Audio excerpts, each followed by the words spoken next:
விழாவின் முதற்க நிகழ்ச்சியாக என்னுடைய கல்லூரியுடைய முதல்வர் முனைவர் ஏஆர் பொன் பெரியசாமி அவர்களை இந்த நிகழ்வுக்கு வரவேற்புரை வழங்குவதற்காக உங்களுடைய கர ஒலியோடு இந்த அவையில் வருக வருக வரவேற்புரை தருக தருக என அன்போடு அழைக்கின்றேன் எம் கல்லூரி முதல்வர் அவர்களை.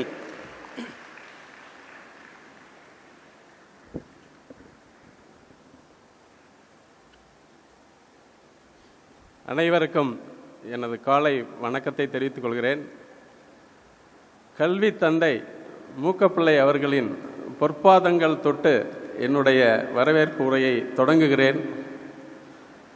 உலகம் வியக்க பல உன்னதங்கள் புரிய இன்று கல்லூரி வாழ்வில் அடியெடுத்து வைக்கும் மாணவர்களுக்கு புதியோர் தினவிழா பொன்விழா ஆண்டில் நடக்கின்ற முத்தான முதல் விழா இது.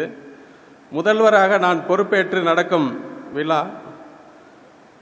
தமிழுக்குத்தான் மணி கொடுப்போம், ஆனால் இன்றோ தமிழே மணியாக வந்து அணி செய்கின்ற அற்புதம் இங்கே அரங்கேற உள்ளது என்பதை கூறி இவ்விழாவிற்கு வந்திருந்து சிறப்பு செய்ய காத்துள்ள எம் கல்லூரியின் மூத்த தலைவர், இயற்கையை பேணுவது இறைவனை துதிப்பதற்கு சமம் என்ற உரிய நோக்கோடு வாழ்பவர், அறியாமை இருளை போக்கும் மெய்ஞானம், கத்தி பிடித்தவரையும் கரண்டி பிடித்தவரையும் மாடு பிடித்தவரையும் ஏடு பிடிக்க வைத்த ஏந்தல், இரண்டாம் காமராசர், மரங்களிடம் கூட பேசும் பாசம் உள்ளவர், இத்தகைய வரலாற்று சாதனைகளை தன்னகத்தே கொண்டவர் ஐயா எம் கல்லூரியின் மூத்த தலைவர் மு பொன்னம்பலம் ஐயா அவர்களை வருக வருக என வரவேற்கின்றேன்.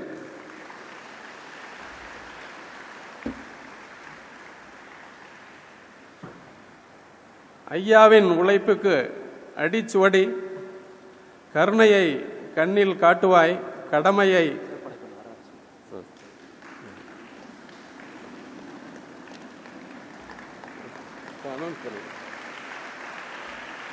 இதோ தமிழ் அருவி வந்துவிட்டது. நாமெல்லாம் ஆவலோடு எதிர்பார்த்த ஐயா தமிழருவி மணி வந்துவிட்டார்கள். புத்தகத்தை சுவாசிப்பவர், நேசிப்பவர், வாசிப்பவர், அத்தகைய பேரும் சீரும் பெற்ற ஐயா அவர்கள் இந்த அரங்கத்தில் வந்துவிட்டார்கள். இதோ முதல்வருடைய வரவேற்புரை மீண்டும் தொடர்கிறது.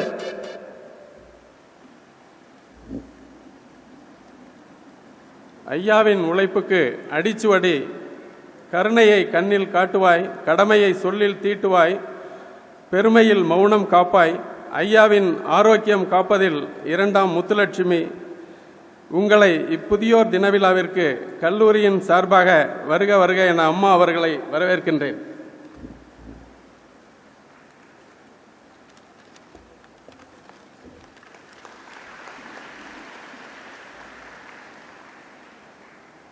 அடுத்தபடியாக, குஞ்சரம் இல்லாத சேனை நிரக்காது, குழந்தை இல்லாத இல்லம் உவக்காது, கதிர்மதி இல்லாத வானம் இருக்காது, எம் கல்லூரி தலைவர் பொன் பாலசுப்ரமணியன் அவர்களை இவ்விழா எம் கல்லூரி தலைவர் பொன் பாலசுப்ரமணியன் அவர்கள் இல்லாது இவ்விழா சிறக்காது என்று கூறி அவர்களை வருக வருக என வரவேற்பதில் பெரும் மகிழ்ச்சி அடைகின்றேன். தடையில்லா உழைப்பே, தளராத நடையே, சூரியன் பார்த்து தாமரை மலரும், நிலவு பார்த்து அல்லி மலரும், முகம் பார்த்தே செவ்வாய் மலரும், விமான சக்கரத்தை விட வேகமாக சுழலும் கார் சக்கரம் என கூறி நம் கல்லூரி செயலர் பொன் ரவிச்சந்திரன் அவர்களை வருக வருக என கூறி வரவேற்கின்றேன்.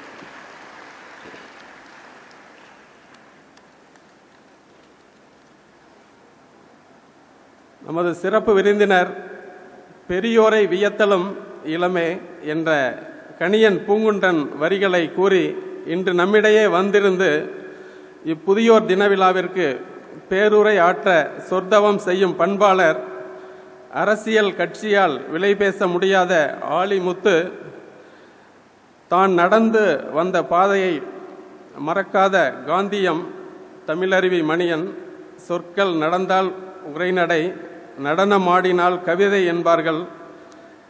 இரண்டையும் இவர் நாக்கு நதியில் தேக்கி வைத்தவர். மலை அருவி இல்லாத எங்கள் புத்தனாம்பட்டிக்கு பெரிய சொல்லருவியே வந்து கண்டு பெருமகிழ்வு கொள்கின்றோம். இத்தகு சீர்வாய்ந்த பெயர் பெற்ற பண்பாளர் இவ்விழாவிற்கு சிறப்புரை ஆற்ற வந்துள்ளது. ஐயா தமிழருவி அவர்களை எம் கல்லூரியின் சார்பாகவும் நிர்வாகத்தின் சார்பாகவும் வருக வருக என வரவேற்கின்றேன்.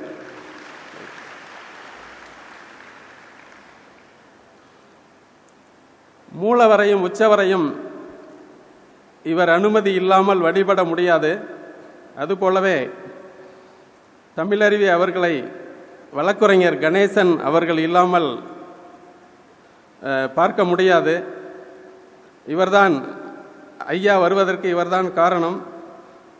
வழக்குரைஞர் கணேசன் அவர்களை வருக வருக என கல்லூரி சார்பாக வரவேற்கின்றேன்.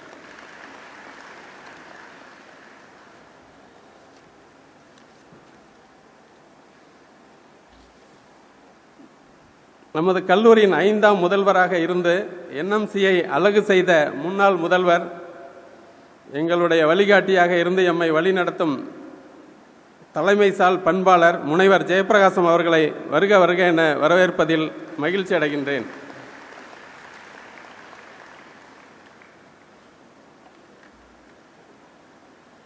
விழாவிற்கு வருகை தந்துள்ள பெற்றோர் சங்க தலைவர் ராமதாஸ் அவர்களையும் வருக வருக என வரவேற்று மகிழ்ச்சி அடைகின்றேன்.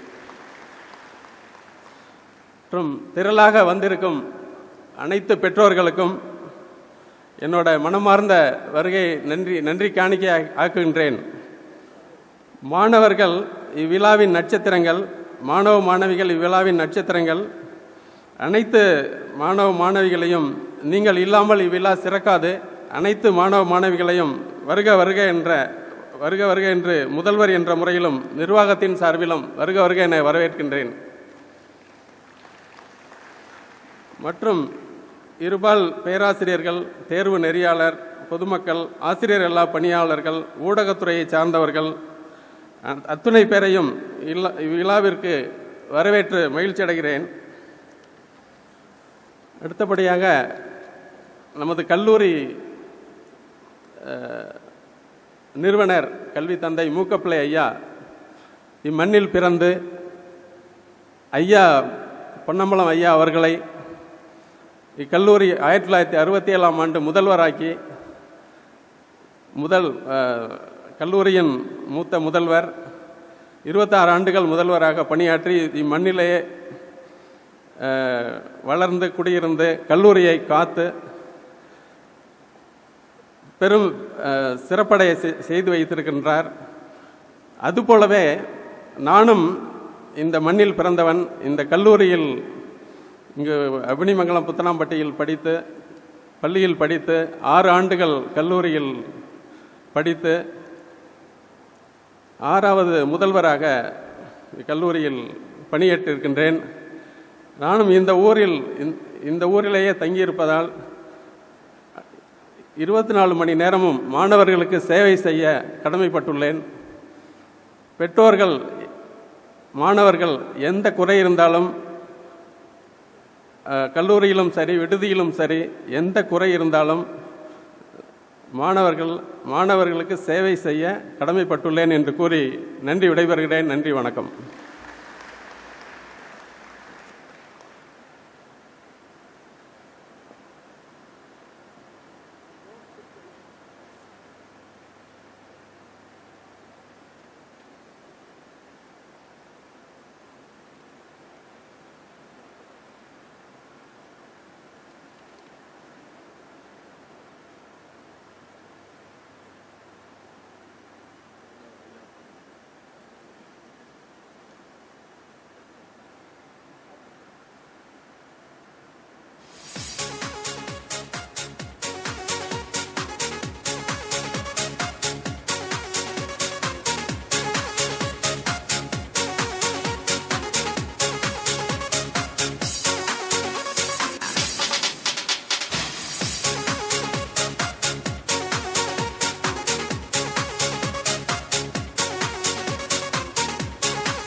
எம் கல்லூரியுடைய முதல்வர், மூத்த தலைவர், இயற்கை பாதுகாவலர், மழை பெய்துவிட்டால் உடனே மரக்கண்டு நட்டு பாலைவனமாக இருந்த இந்த அரங்கையெல்லாம், இந்த வளாகத்தை எல்லாம் சோலைவனமாக மாற்றியவர். பல்வேறு சிறப்புகளுக்கு சொந்தக்காரர். அவற்றையெல்லாம் பட்டியல் போட்டோமானால் அது நாட்கள் நீளும், மாதங்கள் நீளும். எனவே அவற்றையெல்லாம் வைத்துவிட்டு இந்த அரிய நிகழ்ச்சிக்கு தலைமையுரை ஆற்றுவதற்காக பெருந்தலைவர் ஐயா அவர்களை உங்கள் சார்பாகவும் கல்லூரியின் சார்பாகவும் வருக வருக, எங்களுடைய மாணவர்களுக்கு தலைமையுரை தருக தருக என அன்போடு அழைக்கின்றேன். அவைக்கண்.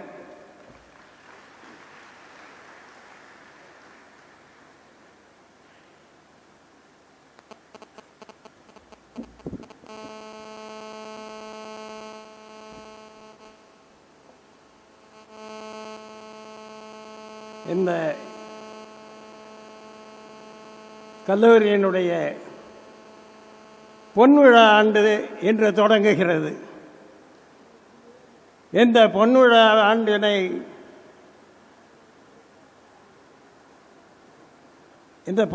ஆண்டினை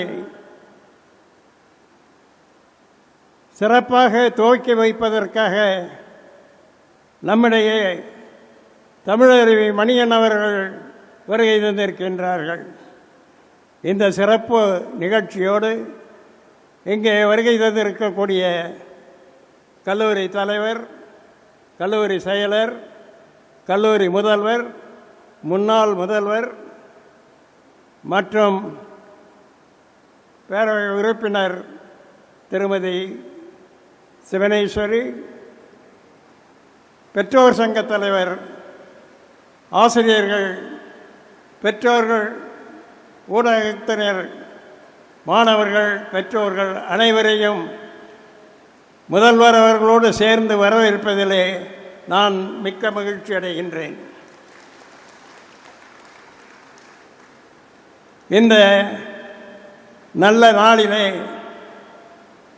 நாம் நம்முடைய இளைய மாணவர்கள், இன்று வந்து சேரக்கூடிய மாணவர்களுக்கு வழிகாட்டுவதற்காக, நல்ல சிந்தனையை தூட்டுவதற்காக, அவர்களை நல்வழிப்படுத்துவதற்காக, அவர்களை ஊக்கப்படுத்துவதற்காக இங்கே நாம் கூடியிருக்கின்றோம். இந்த சிறந்த நல்ல நாளிலே நான் இக்கல்லூரியை பற்றி ஒரு சிறிய முன்னரையை கொடுக்க விரும்புகின்றேன். ஏழை எளிய மாணவர்கள் கிராமப்புறத்திலே இருந்து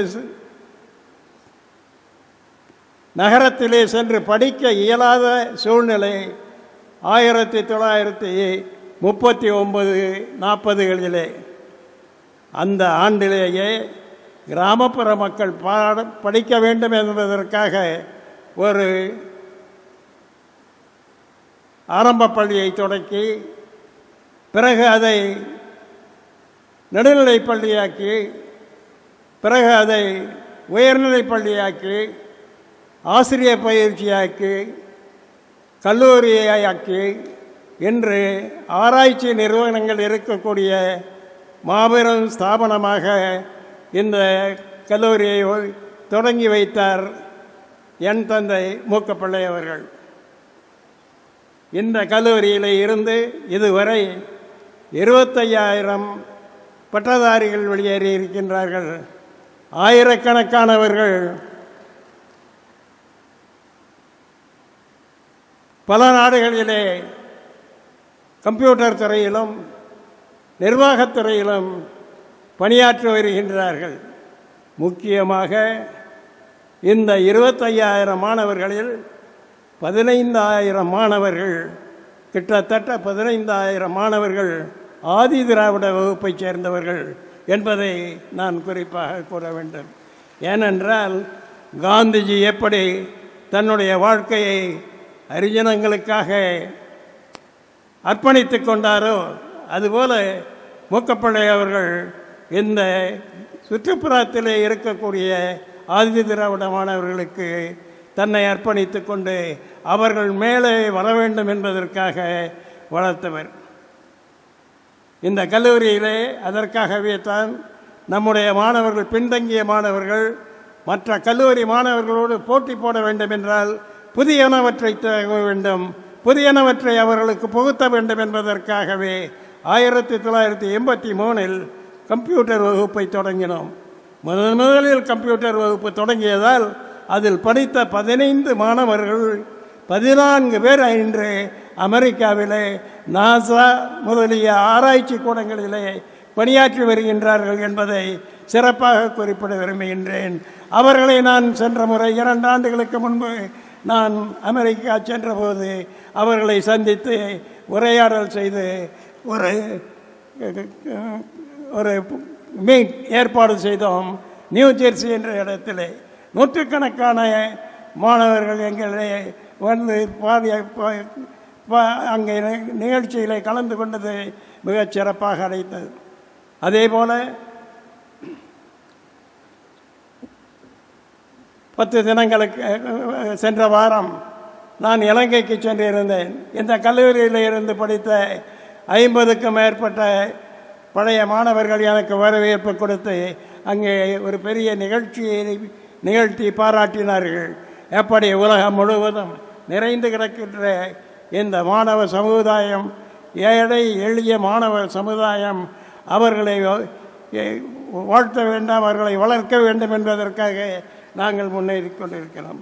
அதே போல் இந்த ஆண்டு கம்ப்யூட்டரிலே டேட்டா சயின்ஸ் என்ற பாடத்திட்டத்தை எம்எஸ்சி லெவலில் இன்று புகுத்தி இருக்கின்றோம். இந்த எம்எஸ்சி டேட்டா சயின்ஸ் என்ற பாடம் இப்போது தான் அமெரிக்காவிலே உபயோகப்படுத்தி கொண்டிருக்கிறார்கள். இன்னும் இந்தியாவிற்கு கூட வரவில்லை. ஆனால் புத்தனம்பட்டிக்கு எம்எஸ்சி டேட்டா சயின்ஸ் என்ற பாடத்திட்டம் உருவாக்கப்பட்டிருக்கின்றது என்பதை தெரிவித்துக் கொள்கின்றேன். நான் இப்போது சிறப்பு விருந்தினரை பற்றி பேச வேண்டியிருக்கிறது. தமிழருவி மணிவன், நண்பர் தமிழருவி மணிவன், இவரை நான் முதலாக மலேயாவிலே ஈப்போவிலே ஒரு கூட்டத்திலே அவர் பேசிய போது நான் சந்தித்தேன், சுமார் 10-15 ஆண்டுகளுக்கு முன்பாக. அதிலிருந்து நான் அவருடைய சிறப்பு நண்பனாகவும் பக்தனாகவும் ஆறியிருக்கிறேன். இந்த காந்திய மக்கள் இயக்கத்தின் தலைவர். இந்த காந்திய மக்கள் இயக்கத்திற்கும் இந்த கல்லூரிக்கும் தொடர்பு உண்டு. ஏனென்றால் என் தந்தை ஒரு காந்தியவாதி. அந்த காந்தியவாதியினுடைய வழியிலே நடப்பவர். அதே போல காமராஜரின் ஆசி பெற்றவர் தமிழருவி மணியன் அவர்கள். என்னுடைய தந்தையாரும் காமராஜரினுடைய வாழ்த்துக்களை பற்றி தீண்டாமை இயக்கத்திற்காக கோல்டு மெடல் தங்கப்பரிசு பெற்றவர் என்னுடைய தந்தை. அந்த வழியிலே காந்தியவாதியாகிய நம்முடைய தமிழருவி மணியனும் என்னுடைய தந்தையும் இங்கே தொடர்புபடுத்த விரும்புகின்றேன். பொது வாழ்க்கையிலே களங்கமற்றவர் திரு தமிழருவி மணியன். தவறு செய்யும் அரசியல்வாதிகளை பயமில்லாமல் திருத்த முயல்பவர். இவரை பற்றி பேசும்போது 2500 ஆண்டுகளுக்கு முன் சீனாவில் வாழ்ந்த கன்ஃபியூசியஸ் என்ற தத்துவமேனை எனக்கு ஞாபகத்திற்கு வருகிறார்.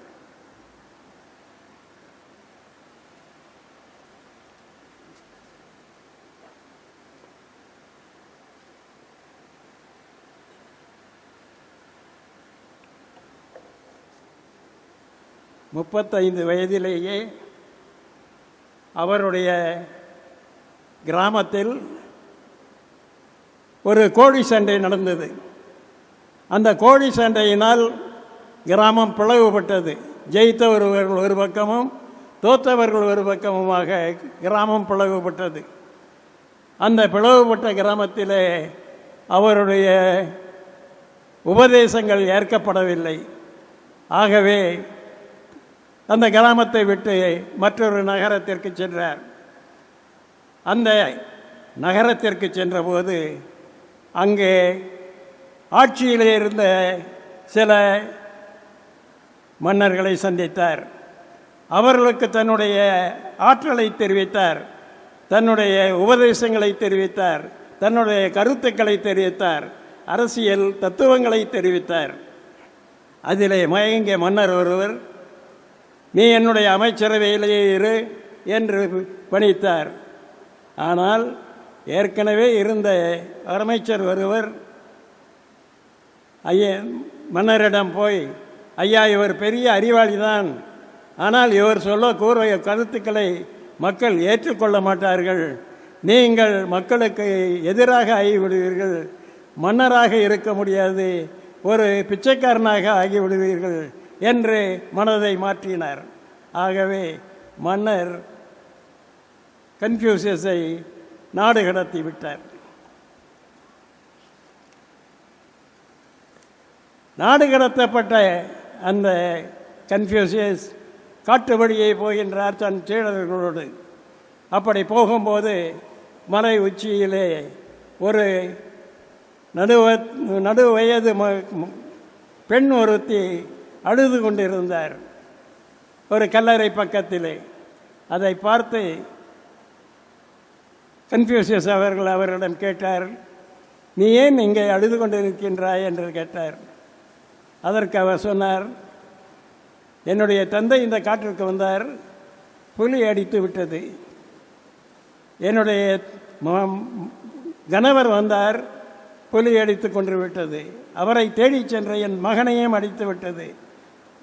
எனக்கு ஏற்பட்ட இந்த பரிதாப நிலை யாருக்கும் ஏற்படக்கூடாது என்று வேண்டிக் கொண்டு இங்கே நிற்கின்றேன் என்றார். புலி ஒன்று இப்போது உன்னை வந்து அழித்து விடாதா என்று கேட்டார். இல்லை, இப்போது புதிதாக ஒரு மன்னர் இந்த நாட்டிற்கு வந்திருக்கிறார். அந்த மன்னர் நிச்சயமாக என்னை காப்பாற்றுவார். அவர் சிறந்த அறிவாளி, சிறந்த நல்வழியோடு வாழக்கூடியவர், அவர் நன்றாக ஆளக்கூடியவர். அவர் இருக்கையில் எனக்கு எதற்கு பயம் என்று கூறினார். இதற்கு முன்னர் கொடுங்கோல் ஆட்சி நடந்த மன்னர்கள் இருந்ததனால் என்னுடைய தந்தை அழிந்து விட்டார், என் கணவர் அழிந்து விட்டார், என் புதல்வர் அழிந்து விட்டார். இப்போது வந்திருக்கக்கூடிய மன்னர் சிறந்த மன்னர், அவருடைய ஆட்சியிலே நான் நிச்சயமாக நன்றாக இருப்பேன் என்ற வீழ்ச்சியோடு கூறினார். அதை கேட்ட கன்ஃபியூசியஸ் மிகவும் மகிழ்ச்சியடைந்து, இந்த நாடு தான் எனக்கு ஏற்றது என்று அந்த நாட்டிலே போய் குடியேறினார். அங்கு அமைச்சரானார். அங்கு அவருடைய திறமையை எல்லாம் புகுத்தி காட்டினார். அப்போது அவர்கள் செய்து கொண்டிருக்கும் போது மன்னனுக்கு அவர் கூறும் ஆலோசனை என்னவென்றால், குடிமக்களை வருத்துகின்ற செயல்களை செய்து, குடிமக்களை வருத்துகின்ற செயல்களை செய்து முறையில்லாத வழியில் ஆட்சியை நடத்தும், முறையில்லாத வழியில் ஆட்சியை நடத்தும் அரசன் கொலை தொழில் செய்பவர்களை விடக்கூடியவன் என்று கூறுகிறார் கன்ஃபியூசியஸ். அப்படிப்பட்ட ஆட்சியை மாற்ற வேண்டும் என்பது மக்களின் விருப்பம். அதற்கு பூனைக்கு மணி கட்ட வேண்டும். அப்படி மணி கட்டுபவரை தேடிக்கொண்டிருக்கின்றார்கள். அந்த மணிக்கட்ட வருபவர் தான் தமிழருவி மணியன். தமிழருவி மணியனால் பூனைக்கு மணி கட்ட முடியும் என்ற நம்பிக்கை நம்மிடையே இருக்கின்றது. அப்படிப்பட்ட தமிழருவி மணியன் பூனைக்கு மணி கட்ட வருகிறார். அவரை வருக வருக என்று நான் வரவேற்றிருக்கின்றேன். கடைசியாக இங்கே புதிதாக வந்திருக்கக்கூடிய புதிய மாணவர்களுக்கு கன்ஃபியூசியஸ் கொடுத்த அறிவுரையை படித்து அதை நீங்கள் சிந்தித்து பார்க்க வேண்டும் என்று கேட்டுக்கொண்டு நான் அதை படிக்க விரும்புகிறேன்.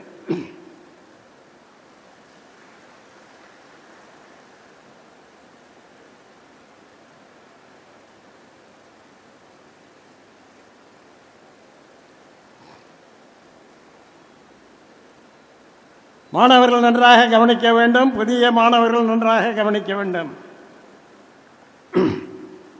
ஒரு விஷயத்தின் ஒரு மூலையை நான் சொல்லிக் கொடுத்தால், கன்ஃபியூசியஸ் சொல்கிறார், ஒரு விஷயத்தை ஒரு மூலையை நான் உங்களுக்கு சொல்லி கொடுத்தேன்னா அடுத்த 3 மூலைகளையும் இந்த ஒரு மூலையை நான் சொல்லி கொடுத்தேன்னா அந்த மூலையே அந்த மூலை இந்த 3 மூலையும் தாமாகவே புரிந்து கொள்ளக்கூடிய சக்தி மாணவர்களுக்கு ஏற்பட வேண்டும். மாணவர்கள் கற்பூர புத்தியுடன் இருந்து ஆசிரியர் சொல்லிக் கொடுப்பதற்கு மேலாக ஒரு விஷயத்தை புரிந்து கொள்ள வேண்டும். ஆசிரியர் 1 சொல்லிக் கொடுத்தார்னா அதை விட 4 மாணவர்கள் தெரிந்து கொள்ள வேண்டும். ஒவ்வொரு விஷயத்தையும் சரியாக புரிந்து கொள்ளணும். மாணவன் அடுப்பு கரியை போன்றவன். தொடர்பு இருக்கின்ற வரையில்தான் அடுப்பு கரி எரியும்.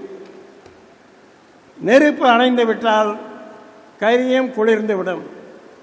அதுபோல ஆசிரியரின் தொடர்பும் அவரது வழிகாட்டலும் இருந்தால்தான் இத்தகைய மாணவர்கள் வாழ்க்கையில் சிறப்பு எய்துவார்கள்.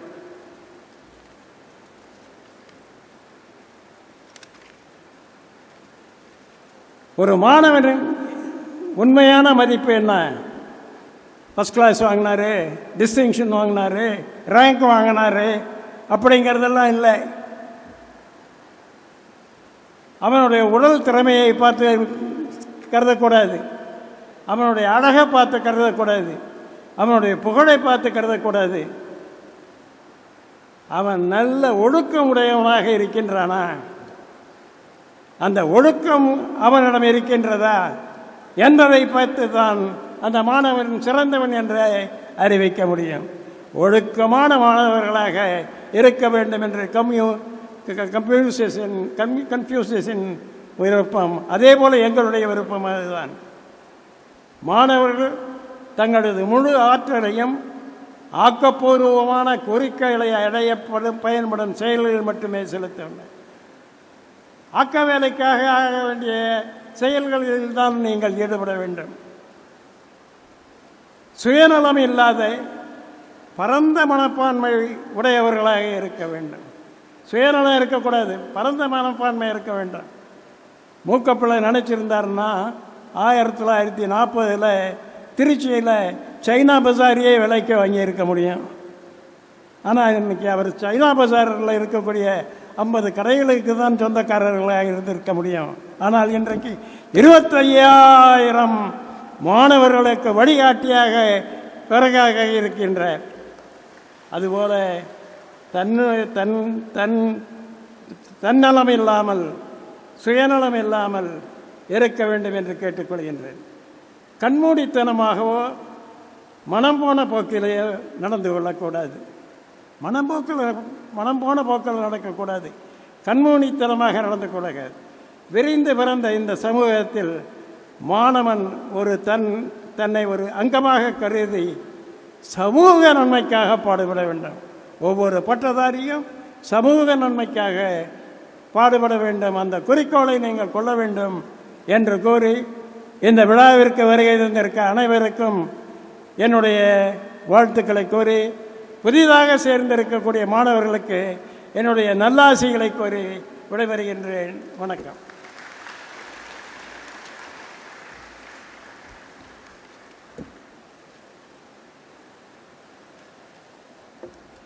ஐயா அவர்கள் இன்றைய சிறப்பு அழைப்பாளர் செய்த சாதனையெல்லாம் பட்டியலிட்டார்கள். என்னுடைய கல்லூரி மாணவர்கள் எங்கெல்லாம் பணியமர்த்தப்பட்டு கடல் கடந்து நாடு கடந்து மொழி கடந்து பல்வேறு உயர் பதவியில் வசித்துக் கொண்டிருக்கிறார் என்பதெல்லாம் என்னுடைய கல்லூரியின் மூத்த தலைவர் ஐயா அவர்கள் இங்கே பட்டியலிட்டார்கள். அருமையான இந்த விழாவிற்கு தலைமையுரையாற்றிய ஐயா அவர்களுக்கு கல்லூரியின் சார்பாக நன்றிதனை தெரிவித்துக் கொள்ள கடமைப்பட்டிருக்கிறோம். நன்றி ஐயா. அடுத்ததாக இந்த நிகழ்விற்கு வாழ்த்துரை வழங்குவதற்காக அன்போடு அழைக்க இருக்கின்றேன். இவர் ஆற்றல் சார் சிந்தனையின் அறிவு கூடம், புன்னகையை எந்நாளும் அணிந்திருக்கின்ற செயல் வீரர், புதுமைக்கு வித்திடும் புதுமையாளர், பொறியாளர் பொன் பாலசுப்ரமணியம் ஐயா அவர்களை அன்போடு அழைக்கிறேன். புதியொரு தினவில் அவருக்கு வாழ்த்துரை வழங்குவதற்காக இதோ மாணவருடைய கரவழிக்கு முன்பாக.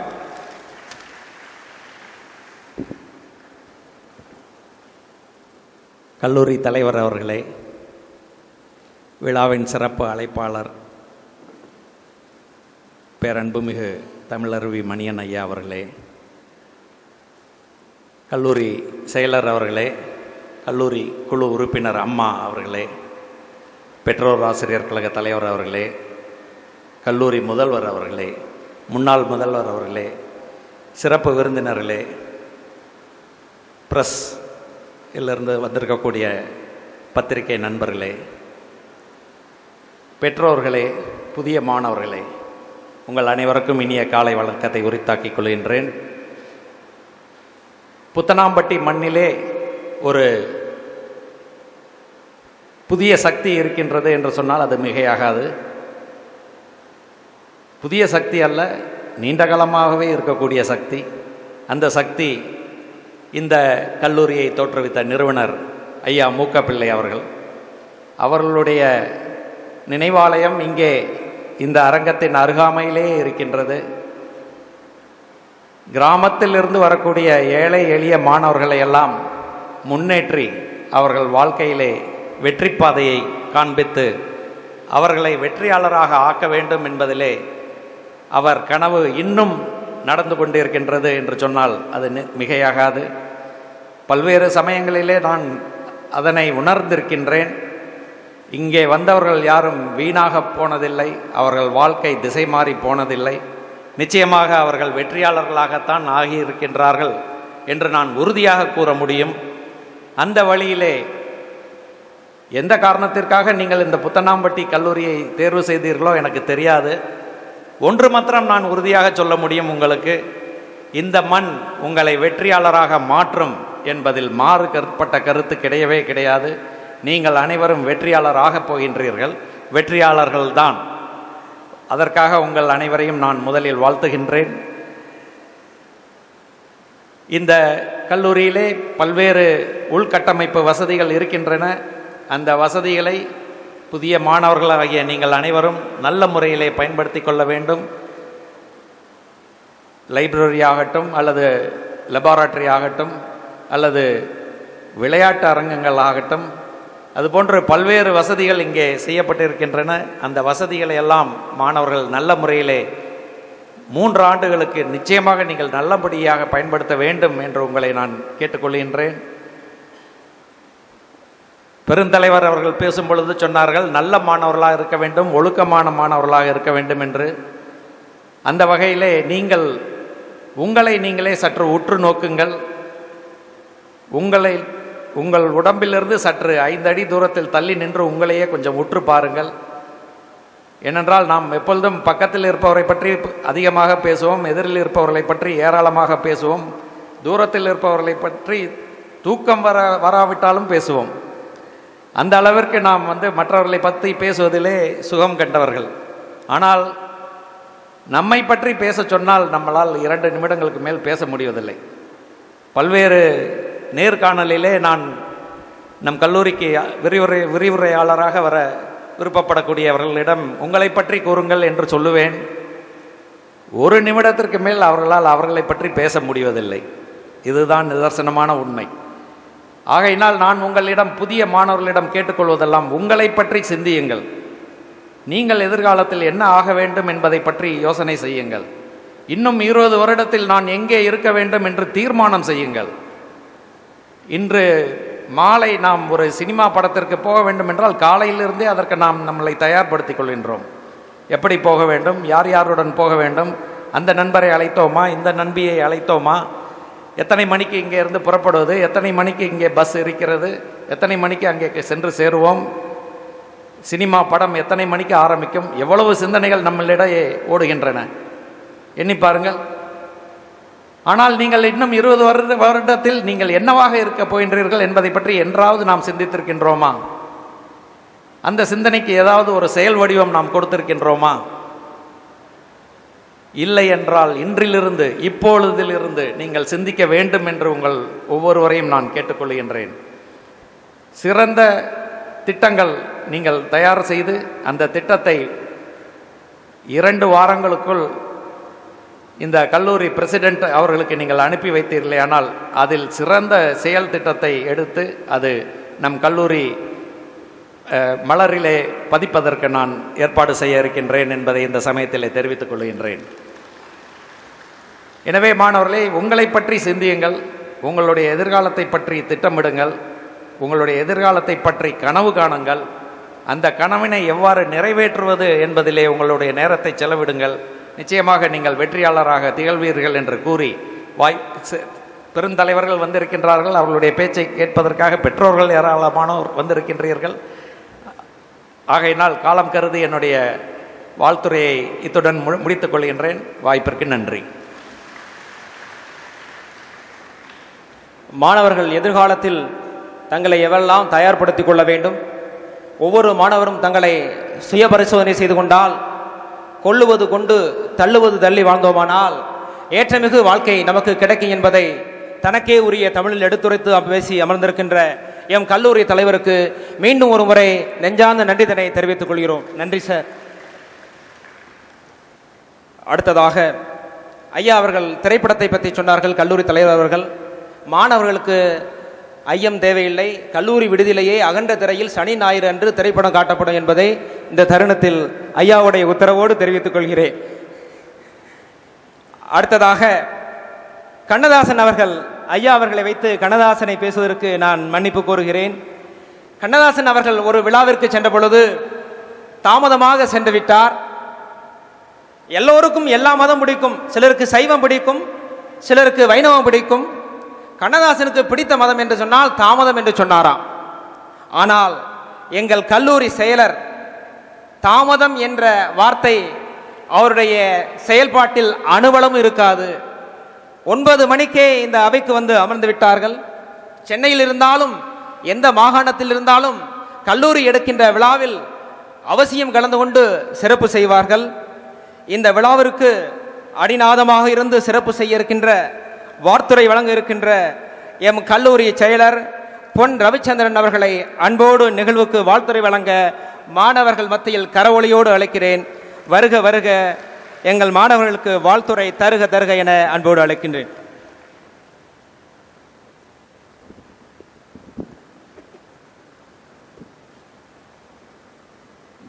மதிப்பிற்குரிய ஐயா அவர்களே, அம்மா அவர்களே, கல்லூரி தலைவர் திரு பொன் பாலசுப்ரமணியன் அவர்களே, சிறப்புரையாற்ற இங்கே வந்து வீட்டிற்கும் தமிழருவி மணியன் ஐயா அவர்களே, வழக்குரைஞர் கணேசன் அவர்களே, முதல்வர் அவர்களே, பெற்றோர் சங்க தலைவர் அவர்களே, முன்னாள் முதல்வர் அவர்களே, மற்றும் இங்கே குழுமி இருக்கும் ஆசிரியர்களே, ஆசிரியர்களா பணியாளர்களே,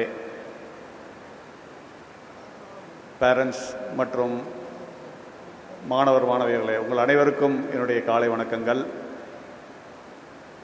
உங்களுடைய வாழ்க்கையில் மாணவர்களாகிய நீங்கள் இன்று ஒரு முக்கியமான கட்டத்தில் அடியெடுத்து வைக்கிறீர்கள்.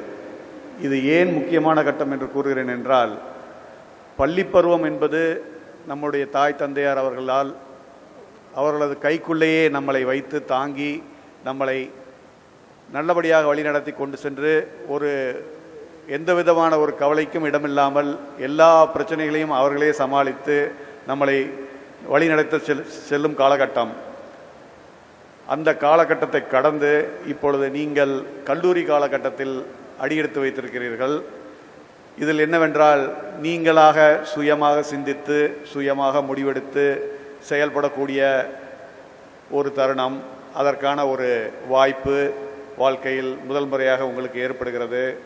பல விஷயங்களை நீங்களே யோசித்து முடிவு செய்து பெற்றோர்களுடைய அறிவுரை இல்லாமல் சில சமயங்களில் நீங்கள் செய்ய வேண்டிய ஒரு காலகட்டம். இந்த காலகட்டத்தை நீங்கள் மிகவும் முக்கியம் வாய்ந்தது. ஏனென்றால் இந்த காலகட்டத்தில் தான் நீங்கள் எவ்வழி செல்லப் போகிறீர்கள் என்பதை முடிவு செய்யக்கூடிய காலகட்டம். இது ஒரு கிராஸ் ரோடு என்பார்கள். அதுபோன்று நீங்கள் ஒரு குறுக்குச்சாலையில் இருக்கிறீர்கள்.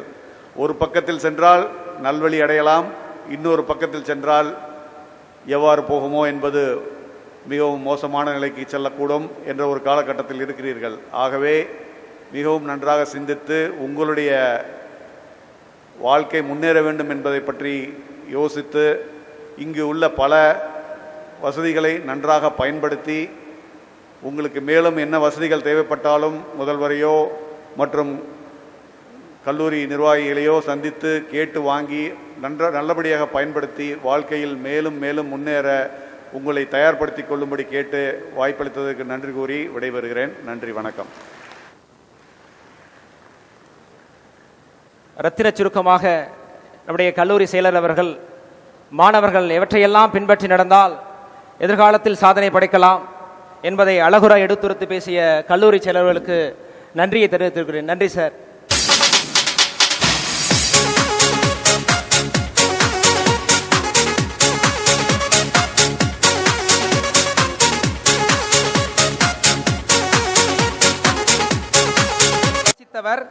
இத்தகு சிறப்புக்கெல்லாம் சொந்தக்காரர் சைவ சமயத்திற்கு வளம் சேர்த்த திருநாவுக்கரசர் கையில் உளவாரம் இருப்பது போல, திருஞான சம்பந்தர் கையில் பொற்றாளம் இருப்பது போல, சுந்தரர் கையில் செங்கோல் இருப்பது போல, மாணிக்க வாசகர் கையில் திருவாசகம் இருப்பது போல, நம் தமிழருவி மணியன் அவர்கள் கையில் எப்பொழுதும் ஒரு புத்தகம் தவழ்ந்து கொண்டே இருக்கும். அவருடைய சாதனைக்கு மகிமையிடம் அவர் வாசித்த புத்தகம்தான். தொடர்வண்டி பயணமாக இருந்தாலும் சரி, விமானத்தில் பறந்தாலும் சரி, விடுதியில் இருந்தாலும் சரி, அவர் புத்தகத்தில் இருப்பார்.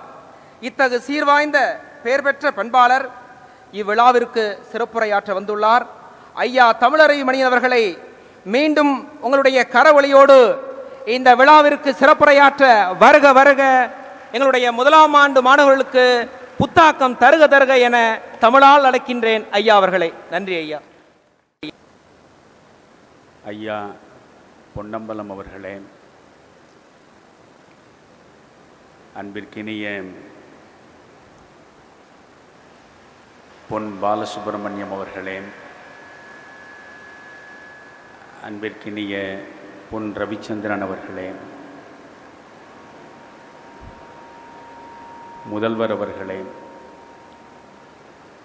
பேராசிரியர் பெருமக்களே, பெற்றோர் ஆசிரியர் அமைப்பினுடைய தலைவர் பெரியவர் ராமதாஸ் அவர்களே, மிகச்சிறந்த முறையில் நிகழ்ச்சியை ஒருங்கிணைத்து தருகின்ற இனிய இளைஞர் சக்திவேல் அவர்களே, என்னுடன் வருகை தந்திருக்கின்ற காந்திய மக்கள் இயக்கத்தின் மாநில பொதுச் செயலாளரும் மத்திய அரசின் மூத்த வழக்கறிஞருமான நண்பர் கணேசன் அவர்களே, குழுமியிருக்கின்ற பெருமக்களே, அன்பிற்கினிய அம்மா அவர்களே, உங்கள் அனைவரையும் முதலில் வணங்கி மகிழ்கிறேன். பொன்னம்பலம் ஐயா அவர்கள் காந்தியத்தில் ஊறி திளைத்தவர். எந்த நேரமும் காந்திய சிந்தனைகளோடே தன்னுடைய வாழ்வை நடத்தக்கூடியவர். மிகச்சிறந்த காந்தியவாதியாக தன் வாழ்காலத்தில் விளங்கிய ஐயா மூக்கப்பிள்ளை அவர்களின் மகனாக பிறந்து தந்தை வகுத்து கொடுத்த பாதையிலிருந்து சுவடு மாறாமல் தன் பயணத்தை நடத்தி கொண்டிருக்கக்கூடிய பேற்றினை பெற்றவர். தமிழகத்திலே இருக்கக்கூடிய நூற்றுக்கணக்கான கல்லூரிகளில் நான் பேசிக்கொண்டே இருக்கிறேன். ஆனால் உண்மையில் இதயம் திறந்து சொல்கிறேன், இந்த கல்லூரிக்குள் நுழைகிற பொழுது என்னுடைய தாய் வீட்டில் நான் அடியெடுத்து வைப்பது போன்றும், என் தந்தையை தரிசிப்பதற்காக எனக்கு ஒரு வாய்ப்பு கிடைத்து அந்த வாய்ப்பை பயன்படுத்தி கொள்வதற்கு ஒரு சூழல் அமைந்திருப்பது போன்றும் மகிழ்ச்சி அடைகிறேன். காரணம், இது ஒரு கட்டடம் என்று நீங்கள் அன்பு கூர்ந்து நினைக்காதீர்கள். கல்லாலும் மண்ணாலும் சேர்த்து உருவாக்கப்பட்ட ஒரு கட்டிடத்திற்குள்ளே நீங்கள் அமர்ந்திருப்பதாக நினைக்காதீர்கள். இந்த கல்லூரியில் படிப்பதற்கு உண்மையிலேயே நீங்கள் முற்பிறவியில் அரிய தவம் இயற்றி இருக்க வேண்டும். ஏனென்றால் இந்த கல்லூரி உருவாவதற்கு அடித்தளத்தை அமைத்து கொடுத்த மூக்கப்பிள்ளை அவர்களுடைய வாழ்க்கை வரலாற்றை கொஞ்சம் நாம் சிந்தித்து பார்க்க வேண்டும். 1885ஆம் ஆண்டு இந்த மண்ணில் அவர் பிறந்தார். தான் பிறந்த மண்ணை வளப்படுத்த வேண்டும் என்று நினைத்து தன்னோடு வாழக்கூடிய அந்த மண்ணின் மக்கள் அனைவரும் நலம் பெற வேண்டும் என்று நினைத்து தன் வாழ்வையே முற்றாக அர்ப்பணிக்கக்கூடிய மனிதர்கள் விரல் விட்டு எண்ணக்கூட முடியாதவர்களாகத்தான் இருப்பார்கள். 2000 ஆண்டுகளுக்கு முன்னால் புறநானூரில் ஔவை எழுதி வைத்திருக்கிற ஒரு பாடல்தான் எனக்கு இப்பொழுது நினைவுக்கு வருகிறது. அந்த பாடலில் ஔவை சொல்கிறாள், மண்ணே, உனக்கு வாய்க்கக்கூடிய உண்மையான பெருமை என்ன தெரியுமா? இந்த மண்ணுக்கு அடியிலே தங்கம் இருக்கிறது என்பதனாலோ, வைரம் இருக்கிறது என்பதனாலோ, நிலக்கரி இருக்கிறது என்பதனாலோ, இந்த மண்ணின் மீது வயல் வெளிகள் பூத்து குலுங்குகின்றன என்பதனாலோ நிச்சயம் உனக்கு பெருமை கிடையாது. உண்மையான பெருமை மண்ணே உனக்கு எப்பொழுது வந்து சேருகிறது தெரியுமா என்று ஒரு கேள்வியை கேட்டு பதில் சொல்கிறாள் ஔவை. 2000 ஆண்டுகளுக்கு முன்னால் ஔவை சொன்னது, 2000 ஆண்டுகளுக்கு பின்னால் உங்களிடம் நான் சொல்லக்கூடிய அளவுக்கு அந்த பாடல் அவ்வளவு அர்த்தம் செறிந்தது. நாடா கொன்றோ காடா கொன்றோ,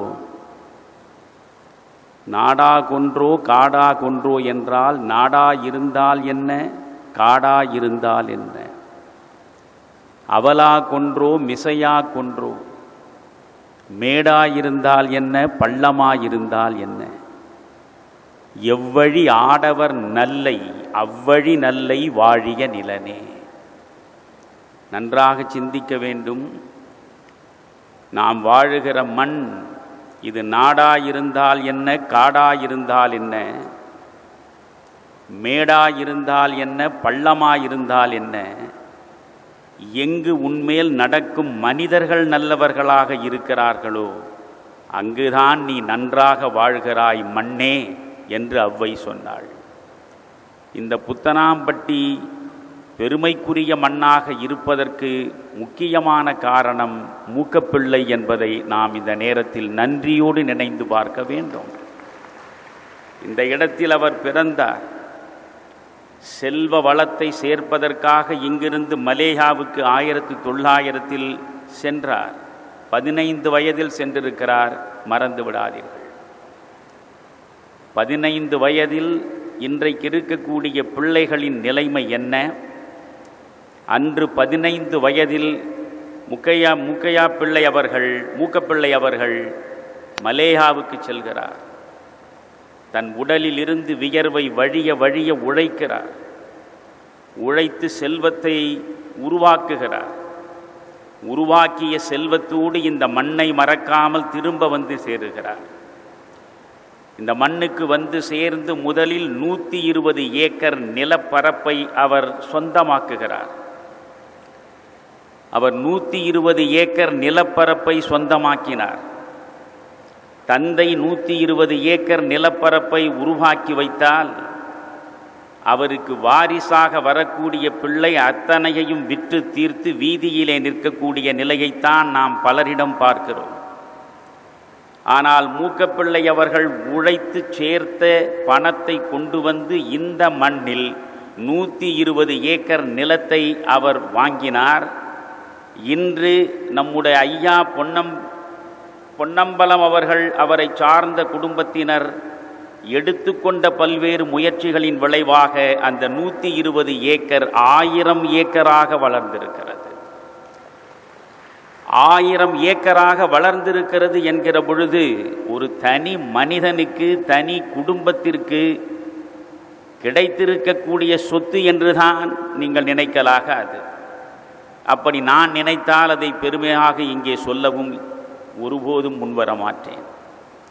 இன்று 1000 ஏக்கர் நிலத்தை அவர்கள் உருவாக்கி வைத்திருக்கிறார்கள் என்றால் இதை இந்த ஊர் மக்கள் நலத்திற்கு பயன்படுத்துவதற்காக, இந்த மண்ணில் இருக்கிற ஒவ்வொரு பிள்ளையும் கல்வியை பெற வேண்டும் என்பதற்காக, இந்த மண்ணிலிருந்து செல்லக்கூடிய பிள்ளைகள் அனைவரும் உயர் கல்வியை பெற்று வாழ்வில் மிக உயர்ந்த இடத்தை அடைய வேண்டும் என்பதற்காக அந்த சொத்துக்களை அவர்கள் முழுக்க முழுக்க பயன்படுத்தி கொண்டிருக்கிறார்கள் என்பதுதான் அந்த குடும்பத்திற்கான மிகப்பெரிய சிறப்பு என்று நான் கருதுகிறேன்.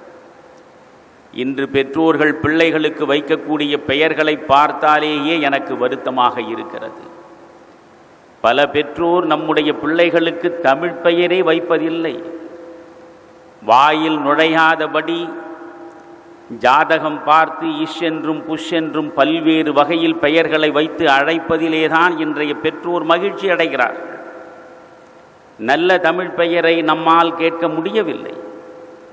ஆனால் காந்தியத்திடம் தன்னை முற்றாக ஒப்படைத்து விட்ட மூக்கப்பிள்ளை அவர்கள் தன்னுடைய சொல்லிலும் தன்னுடைய செயலிலும் தன்னுடைய சிந்தனையிலும் காந்தியத்தை மட்டுமே முன்னிறுத்தி பார்த்த மூக்கப்பிள்ளை அவர்கள் தான் பெற்றெடுத்த பிள்ளைகளுக்கு வைத்த பெயர்களை நாம் சிந்தித்து பார்க்க வேண்டும். குறிப்பாக இன்றைய என் இளம் மாணவ நண்பர்கள் இவற்றையெல்லாம் அறிந்து கொள்ள வேண்டும் என்பதற்காகத்தான் நான் குறிப்பிடுகிறேன். மூக்கப்பிள்ளை அவர்கள் தன்னுடைய பிள்ளைகளுக்கு வைத்த பெயர், ஒரு பிள்ளைக்கு பெயர் காந்தி, மகளுக்கு பெயர் சுயராஜ்யம், மற்றொரு மகளுக்கு பெயர் சுதந்திரம், பேத்திக்கு வைத்த பெயர் குடியரசு, இன்னொரு பேத்திக்கு வைத்த பெயர் சோஷலிசம். யோசித்து பாருங்கள், எப்படி அந்த மனிதன் சிந்தித்திருக்கிறார், எப்படி அந்த மனிதர் வாழ்ந்திருக்கிறார் என்று நாம் சிந்திக்க வேண்டும். 1947 ஆகஸ்ட் 15ஆம் நாள் இந்த மண்ணுக்கு விடுதலை கிடைத்தது என்று நாம் அறிவோம். வெறும் சுதந்திரம் என்பது அரசியல் சுதந்திரமாக இருப்பதனால் ஒரு பயனும் இல்லை. அது சமூகம் பெறக்கூடிய சுதந்திரமாக இருக்க வேண்டும். பொருளாதார தளத்தில் நாம் சுதந்திரத்தை பெற்றவர்களாக இருக்க வேண்டும். அன்றைக்கு அரசியல் அமைப்பு சட்டத்தை உருவாக்கி கொடுப்பதில் மிக முக்கியமான பெரும்பங்கினை செலுத்தியவர் அண்ணல் அம்பேத்கர் அவர்கள். இந்திய அரசியல் அமைப்பு சட்டம் அண்ணல் அம்பேத்கர் அவர்களுடைய தலைமையில் உருவாக்கப்பட்ட பிறகு அரசியல் நிர்ணய சபையில் அண்ணல் அம்பேத்கர் எழுந்து பேசுகிறார். நான் என் மாணவர்களுக்கு சொல்ல விரும்புவதெல்லாம், ஒரு வகுப்பறையில் ஆசிரியர் 1 மணி நேரம் பாடம் நடத்துகிற பொழுது எப்படி நீங்கள் ஊன்றி கவனித்து உள்வாங்கினால் அது உங்கள் வாழ்வில் உயர்வை தருமோ, அதே போன்றுதான் இங்கே 1 மணி நேரம் நான் நிகழ்த்தக்கூடிய உரையில் வழங்கக்கூடிய செய்திகள் அனைத்தையும் நீங்கள் சேகரித்து உங்கள் உள்ளங்களில் வைத்து கொண்டால் இறப்பு நம்மை தழுவுகிற இறுதி நாள் வரை நலம் பயக்கும் என்று முதலில் சொல்ல விரும்புகிறேன். ஒரு கடை கூத்தாட்டம் நடத்துவதற்கோ ஒரு கேளிக்கை நிகழ்ச்சியை உருவாக்குவதற்கோ பொன்னம்பலம் ஐயா அவர்கள் என்னை இங்கே வரவழைக்கவில்லை. நான் எப்பொழுதும் சொல்லுவேன், என்னை பொறுத்தவரையில் பேச்சு என்பது நான் இயற்றுகிற அரிய தவம். நான் ஏறி நிற்கும் மேடைதான் எனக்கான வேள்வி சாலை. நான் பேசும் இடம் ஓர் ஆழ்நிலை தியான மண்டபத்தை போல் இருக்க வேண்டும். ஒரு வார்த்தையை கூட வீணாக்கவோ விரயமாக்கவோ நான் விரும்ப மாட்டேன். இப்பொழுது பிள்ளைகளுக்கு நான் தரக்கூடிய இந்த செய்தி மிக முக்கியமானது. சமூகத்தின் அடித்தளத்தில் இன்று வரை ஒடுக்கப்பட்டிருக்கிற, நசுக்கப்பட்டிருக்கிற, உரிமைகள் அனைத்தும் பறிக்கப்பட்டிருக்கிற, இன்றும் சமூக நீதியை முழுமையாக சந்திக்க முடியாமல் உள்ளத்துக்குள்ளே வெம்பி கிடக்கிற பிள்ளைகளுக்கு நான் இந்த செய்தியை பரிமாறுகிறேன். நாடு விடுதலை பெற்றது. நாடு விடுதலை பெற்ற பிறகு சுதந்திர நாடாக இருப்பது குடியரசு நாடாக மாற வேண்டும் என்பதற்காகத்தான் அரசியலமைப்பு சட்டம் உருவாக்கப்பட்டது. அந்த அரசியலமைப்பு சட்டத்தை உருவாக்குவதில் பெரும்பங்கு ஆற்றியவர் தாழ்த்தப்பட்ட சமுதாயத்திலே பிறந்து சொல்ல முடியாத சோகங்களை சுமந்து கணக்கற்ற அவமானங்களை வாழ்க்கை முழுவதும் அடைந்து தன்னை சார்ந்த இந்த சமூகம் எல்லாவிதமான சோகங்களிலிருந்தும் விடுபட வேண்டும், அவமானங்களிலே இருந்து விடுபட வேண்டும், சக மனிதர்களோடு சமத்துவத்தையும் சமதர்மத்தையும் சந்திக்க வேண்டும் என்று சிந்தித்த அண்ணல் அம்பேத்கர் அவர்கள் மூலம் நமக்கு வந்து சேர்ந்த அரசியல் அமைப்பு சட்டம் அரங்கேறிய பொழுது, அரசியல் அமைப்பு சட்டத்தை அரங்கேற்றிய நிலையில் அந்த சபையில் எழுந்து நின்று அம்பேத்கர் பேசுகிறார். நண்பர்களே, இன்றைக்கு அவர் பேசி முடித்து ஏறக்குறைய 68 ஆண்டுகள் ஆகிவிட்டன. ஆனால் ஒரு நாளும் அந்த பேச்சின் சாரத்தை நான் மறந்ததே கிடையாது. அண்ணல் அம்பேத்கர் சொல்கிறார், இன்று நம்முடைய நாடு குடியரசு நாடாகிவிட்டது. நம்மை நாமே ஆண்டு கொள்வதற்காக அரசியலமைப்பு சட்டத்தை உருவாக்கிவிட்டோம். இதன் மூலம் ஒரு சரித்திர சாதனையை நிகழ்த்தி இருக்கிறோம். இந்தியாவிலே இருக்கக்கூடிய 21 வயது நிரம்பிய ஒவ்வொருவருக்கும், அன்று 21, இன்று 18, 21 வயது நிரம்பிய ஒவ்வொருவருக்கும் ஒரு வாக்கு என்ற நிலையை நாம் உருவாக்கிவிட்டோம். சாலை ஓரத்தில் படுத்து கிடக்கிற சாமானியனுக்கும் ஒரே ஒரு வாக்குதான். கோடி கோடியாய் குவித்து வைத்திருக்கக்கூடிய பெரும் பணக்காரனுக்கும் ஒரே ஒரு வாக்குதான். இந்த சூழலை அரசியலமைப்பு சட்டத்தின் மூலம் இன்று நாம் நிறைவேற்றி இருக்கிறோம். ஆனால் இந்த இடத்தில் நின்று உங்கள் மனசாட்சியின் முன்னால் ஒரு கேள்வியை நான் வைக்கிறேன் என்று சொல்லி அம்பேத்கர் ஒரு கேள்வியை வைத்தார். இன்று வரை அந்த கேள்விக்கு விடை கிடைக்கவில்லை. அம்பேத்கர் சொன்னார், ஒரு மனிதன் ஒரு வாக்கு நிறைவேறிவிட்டது. ஒரு மனிதன் ஒரே மதிப்பு எப்பொழுது நிறைவேறும் என்று கேட்டார். ஒரு மனிதன் ஒரே மதிப்பு, சாதி கடந்து, மதம் கடந்து, சமூகத்தின் பல்வேறு பேதங்களை கடந்து இந்த மண்ணில் பிறந்த அனைவருக்கும் ஒரே மதிப்பு எப்பொழுது வரும் என்று கேட்டார். இன்று வரை ஒரே மதிப்பு நமக்கு இருக்கிறதா? இன்றைக்கும் இரட்டை குவளை சில கிராமங்களில் இருக்கின்றன. இன்றைக்கும் தாழ்த்தப்பட்டவர்களுக்காக தனியாகவே ஒரு மயானம் அமைக்கப்படுகிறது. அந்த மயானத்திற்கு செல்லுகிற பொழுது மற்ற சாதியினர் வாழக்கூடிய வழியில் அவர்கள் செல்லக்கூடாது என்று தடை விதிக்கப்படுகிறது. இன்றைக்கும் அவர்கள் பல்விதமான அவமானங்களுக்கு இடையேதான் தங்கள் வாழ்வை நடத்த முடிகிறது. இவர்கள் அத்துணை பேரும் சமூக தளத்தில் சிகரத்தை அடைய வேண்டுமென்றால் ஒரே வழி கல்வியை பெறுவதுதான், அறிவை பெறுவதுதான். எனவே கல்வியை பெற்றுத்தான் நீங்கள் உயர முடியும் என்று காமராஜர் சிந்தித்தார். அதனாலேதான் தமிழ்நாட்டில் அவர் ஆட்சி பொறுப்பை ஏற்ற உடனே தமிழகம் முழுவதும் பள்ளிக்கூடங்களை திறந்து வைத்து கல்வி வெள்ளம் பாய்வதற்கு அடித்தளத்தை அமைத்து கொடுத்தார். இந்த மூக்கப்பிள்ளை அவர்கள் 1947 நாடு விடுதலை பெற்ற பொழுது இங்கே ஒரு பள்ளியை உருவாக்குகிறார். அப்படி அவர் உருவாக்கிய நடுநிலை பள்ளியின் பெயர் நேரு நடுநிலை பள்ளி என்று இந்தியாவின் முதல் பிரதமராக இருந்த நேருவின் பெயரைத்தான் வைத்திருக்கிறார்.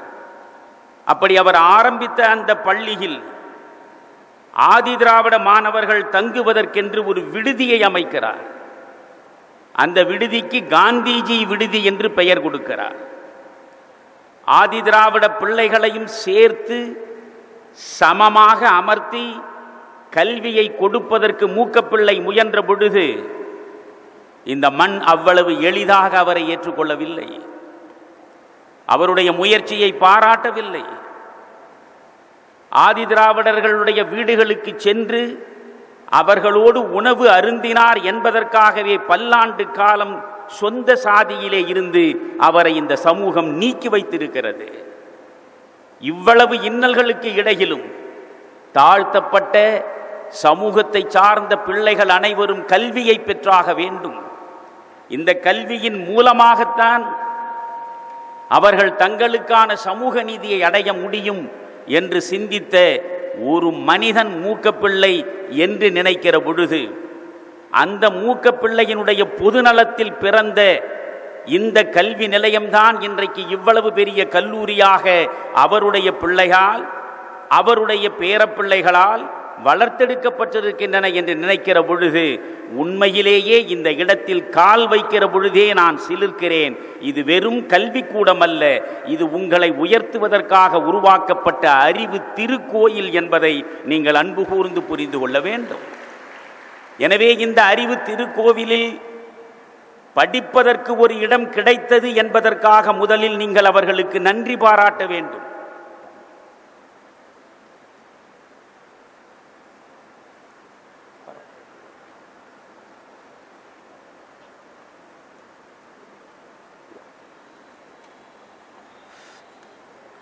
எப்பொழுதும் ஒன்று சொல்கிறேன், இங்கே பெற்றோர் இருக்கிறீர்கள், மாணவர்கள் இருக்கிறீர்கள், இந்த கல்வி நிலையத்தை உருவாக்கி வளர்த்தெடுக்கக்கூடிய நிர்வாகத்தை சார்ந்தவர்கள் இருக்கிறீர்கள்.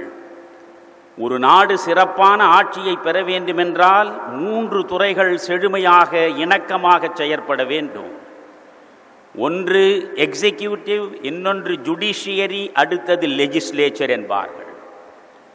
ஒன்று சட்டத்தை இயற்றக்கூடிய சட்டமன்றம், இன்னொன்று அந்த சட்டத்தை பராமரிக்கிற நீதிமன்றம், இன்னொன்று சட்டங்களின் மூலமாக வந்திருக்கக்கூடியவற்றை செய்து முடிக்கக்கூடிய நிர்வாகத்துறை.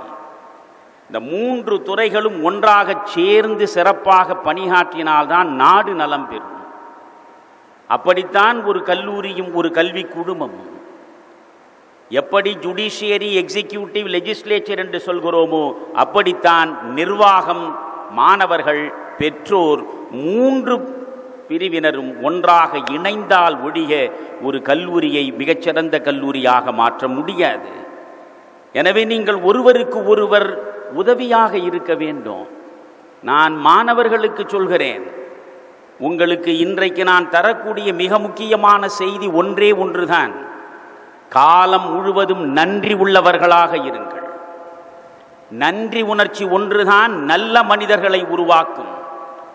இப்படி ஒரு கல்லூரியில் இடம் கிடைத்திருக்கிறதே, இப்படி கிராமப்புறமாக இருக்கக்கூடிய பின்தங்கிய ஒரு பகுதியில் அனைத்து வசதிகளோடும் ஒரு கல்விக்கூடத்தை உருவாக்கி கொடுத்திருக்கிற நிர்வாகத்திற்கு நீங்கள் நன்றி உடையவர்களாக இருக்க வேண்டும்.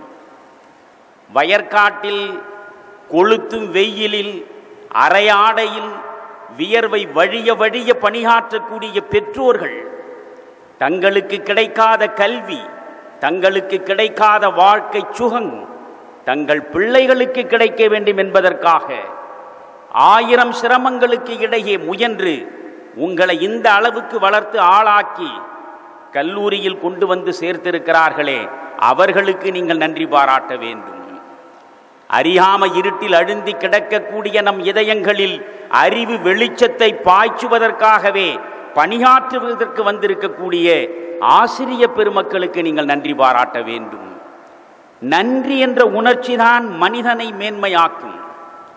நான் முதலில் இங்கே இருக்கக்கூடிய இளம் பிள்ளைகள், மாணவர் மாணவியர் அனைவருக்கும் சொல்கிறேன், நான் எப்பொழுதுமே படித்ததை வைத்துக்கொண்டு பேசுவது கிடையாது.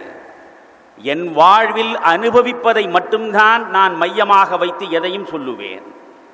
6ஆம் வகுப்பு நான் படித்து கொண்டிருந்த நாள், இன்றைக்கு எனக்கு 68 வயது முடிந்து விட்டது. 6ஆம் வகுப்பு நான் படித்தேன் என்றால் 11 வயதில் படித்து கொண்டிருக்கிறேன். 57 ஆண்டுகளுக்கு முன்னால் நடந்ததை உங்களிடம் சொல்கிறேன். ஒரு ஆசிரியனால் ஒரு மாணவனை எப்படி செதுக்க முடியும், ஒரு மாணவனுடைய வாழ்வை எப்படி ஒரு நல்ல ஆசிரியனால் மாற்ற முடியும் என்பதை சொல்வதற்காகத்தான் இதை நான் குறிப்பிடுகிறேன். திடீரென்று வகுப்பறையில் அந்த ஆசிரியர், தமிழ் ஆசிரியர், ஒரு கேள்வி கேட்டார். மாணவர்களே, நீங்கள் கடவுளை பார்த்திருக்கிறீர்களா என்றார். திடீரென்று கடவுளை பார்த்திருக்கிறீர்களா என்று அவர் கேட்ட பொழுது எங்களுக்கு திகைப்பாக இருந்தது.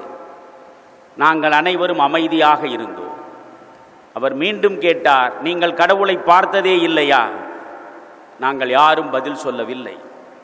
அவர் சொன்னார், நீங்கள் கடவுளை பார்த்திருக்கிறீர்கள், கடவுளை பார்த்து கொண்டிருக்கிறீர்கள் என்றார். அப்பொழுதும் எங்களுக்கு புரியவில்லை.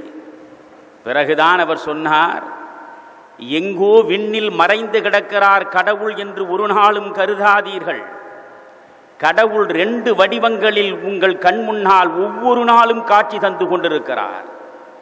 அந்த 2 வடிவங்கள் வேறு யாரும் இல்லை, உங்களை பெற்றெடுத்த தாயும் தந்தையும் தான் நீங்கள் போற்றி வணங்க வேண்டிய கடவுள்கள் என்று சொன்னார். இது இளம் பருவத்தில் எழுதப்படாத என் இதய பலகையில் எழுதப்பட்டது, ஒரு ஆசிரியரால் எழுதப்பட்டது. அன்று முதல் நான் ஒரு முடிவெடுத்தேன், என்னுடைய கடவுள் என்பது என் தாயும் தந்தையும் தான். காலையில் கண் விழிக்கிற பொழுது கடவுளை நினைக்க வேண்டும், படைத்தவனை நினைக்க வேண்டும். சரி, இனிமேல் ஒவ்வொரு நாளும் காலையில் கண் விழிக்கிற பொழுது என் தாயையும் தந்தையையும் தான் நினைப்பது என்று முடிவெடுத்தேன். 11 வயதில் முடிவெடுத்தேன். இன்று காலையிலும் நான் தங்கும் விடுதியில் கண் விழித்தேன். இந்த இடைப்பட்ட 57 ஆண்டுகளாக இதை நான் பின்பற்றுகிறேன். இறக்கும் வரை பின்பற்றுவேன். விஜய் தொலைக்காட்சியில் நீயா நானாவில் சிறப்பு விருந்தினராக பங்கேற்ற பொழுதும் இதை நான் பதிவு செய்தேன். பல மாணவர்கள் என்னோடு தொடர்பு கொண்டு இதை நாங்களும் பின்பற்றுவதாக சொன்னார்கள். புலர்காலை பொழுது விடுகிற பொழுது, காலை விடுகிறது, நாம் கண் விழிக்க வேண்டும் என்ற உணர்வு எனக்குள்ளே உருவாகிற பொழுது உடனே நான் கண் விழித்து எதையும் பார்க்க மாட்டேன். உடனே வாய் திறந்து எதையும் பேச மாட்டேன். விழிக்க வேண்டும் என்ற உணர்வு வந்தவுடன் என்னுடைய 2 உள்ளங்கைகளையும் என் கண்களுக்கு முன்னாலே கொண்டு வந்து நிறுத்துவேன். என் உள்ளங்கைகளை மெல்ல பிரிப்பேன். பிறகு நான் விழி திறப்பேன். விழி திறந்து 2 உள்ளங்கைகளிலும் ஒரு பக்கம் என் தாயையும் இன்னொரு பக்கம் என்னுடைய தந்தையையும் முதலில் நான் தரிசனம் செய்வேன். அதற்கு பிறகு இதழ் விரித்து முதன்முறையாக அம்மா என்பேன், பிறகு அப்பா என்பேன். இதற்கு பிறகுதான் எதையும் பார்ப்பேன், யாரிடமும் பேசுவேன். திருமணம் நிகழ்ந்த பிறகு என்னுடைய மனைவியை கூட நான் பார்க்காமல் இப்படி கண்களை மூடிக்கொண்டு மெல்ல திறந்து என் தாயையும் தந்தையையும் தரிசனம் செய்து அம்மா அப்பா என்று சொன்னதில் அவள் எரிச்சல் அடைந்தாள். ஆனால் இன்று அவளுடைய பிள்ளைகள் அதையே செய்வதை பார்க்கிற பொழுது அவளுக்கு உண்மையான மகிழ்ச்சி உள்ளம் முழுவதும் மலர்ந்திருக்கிறது.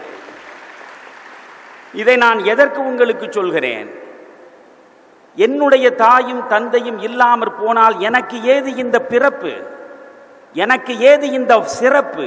எனக்கு ஏது இந்த வாழ்வு?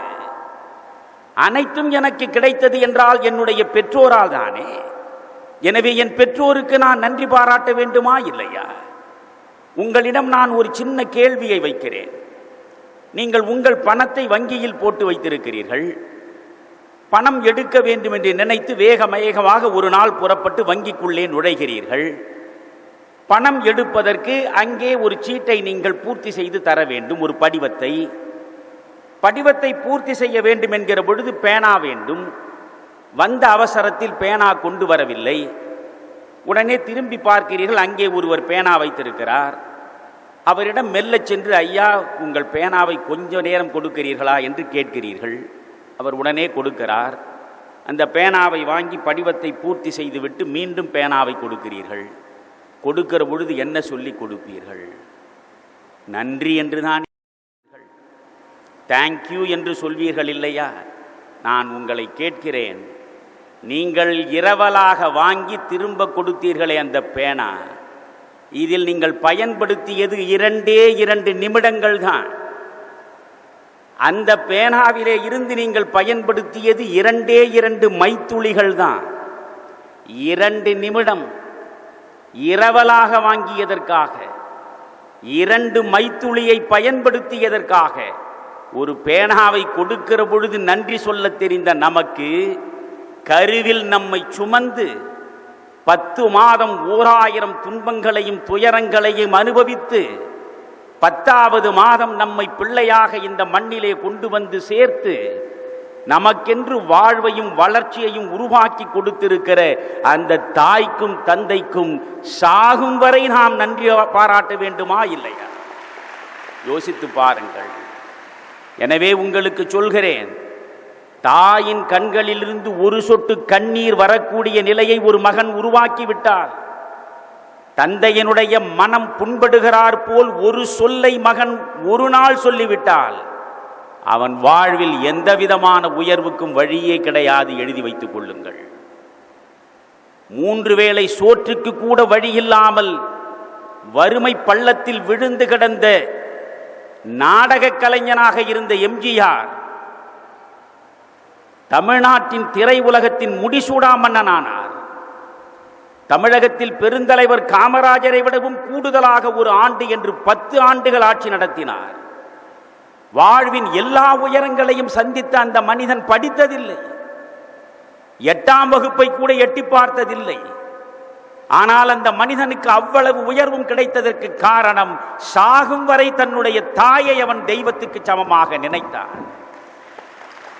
ராமாபுரம் தோட்டத்தில் இருக்கக்கூடிய அந்த வீட்டில் தாய்க்கென்றே ஒரு கோவில் கட்டி வைத்திருந்தார்.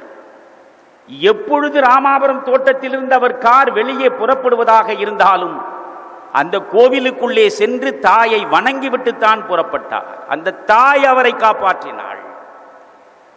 அவர் மிகப்பெரிய அறிவாளி இல்லை, மிகப்பெரிய ஞானி இல்லை, மிகப்பெரிய தத்துவ மேதை இல்லை. நடிப்பு உலகத்திலே கூட சிவாஜிக்கு இணையான ஆற்றல் பெற்ற நடிகரும் இல்லை. ஆனால் அவர் யாரும் அடைய முடியாத உயரத்தை அடைந்தாரே. எப்படி? தாய் அவருக்கு அனைத்து உயரங்களையும் தேடிக் கொடுத்தாள். நடிகர் திலகம் சிவாஜி கணேசன் கடைசி வரை தாயைத்தான் நேசித்தார். ராஜாமணி அம்மையாரை நினைக்காமல் சிவாஜி இருந்ததில்லை.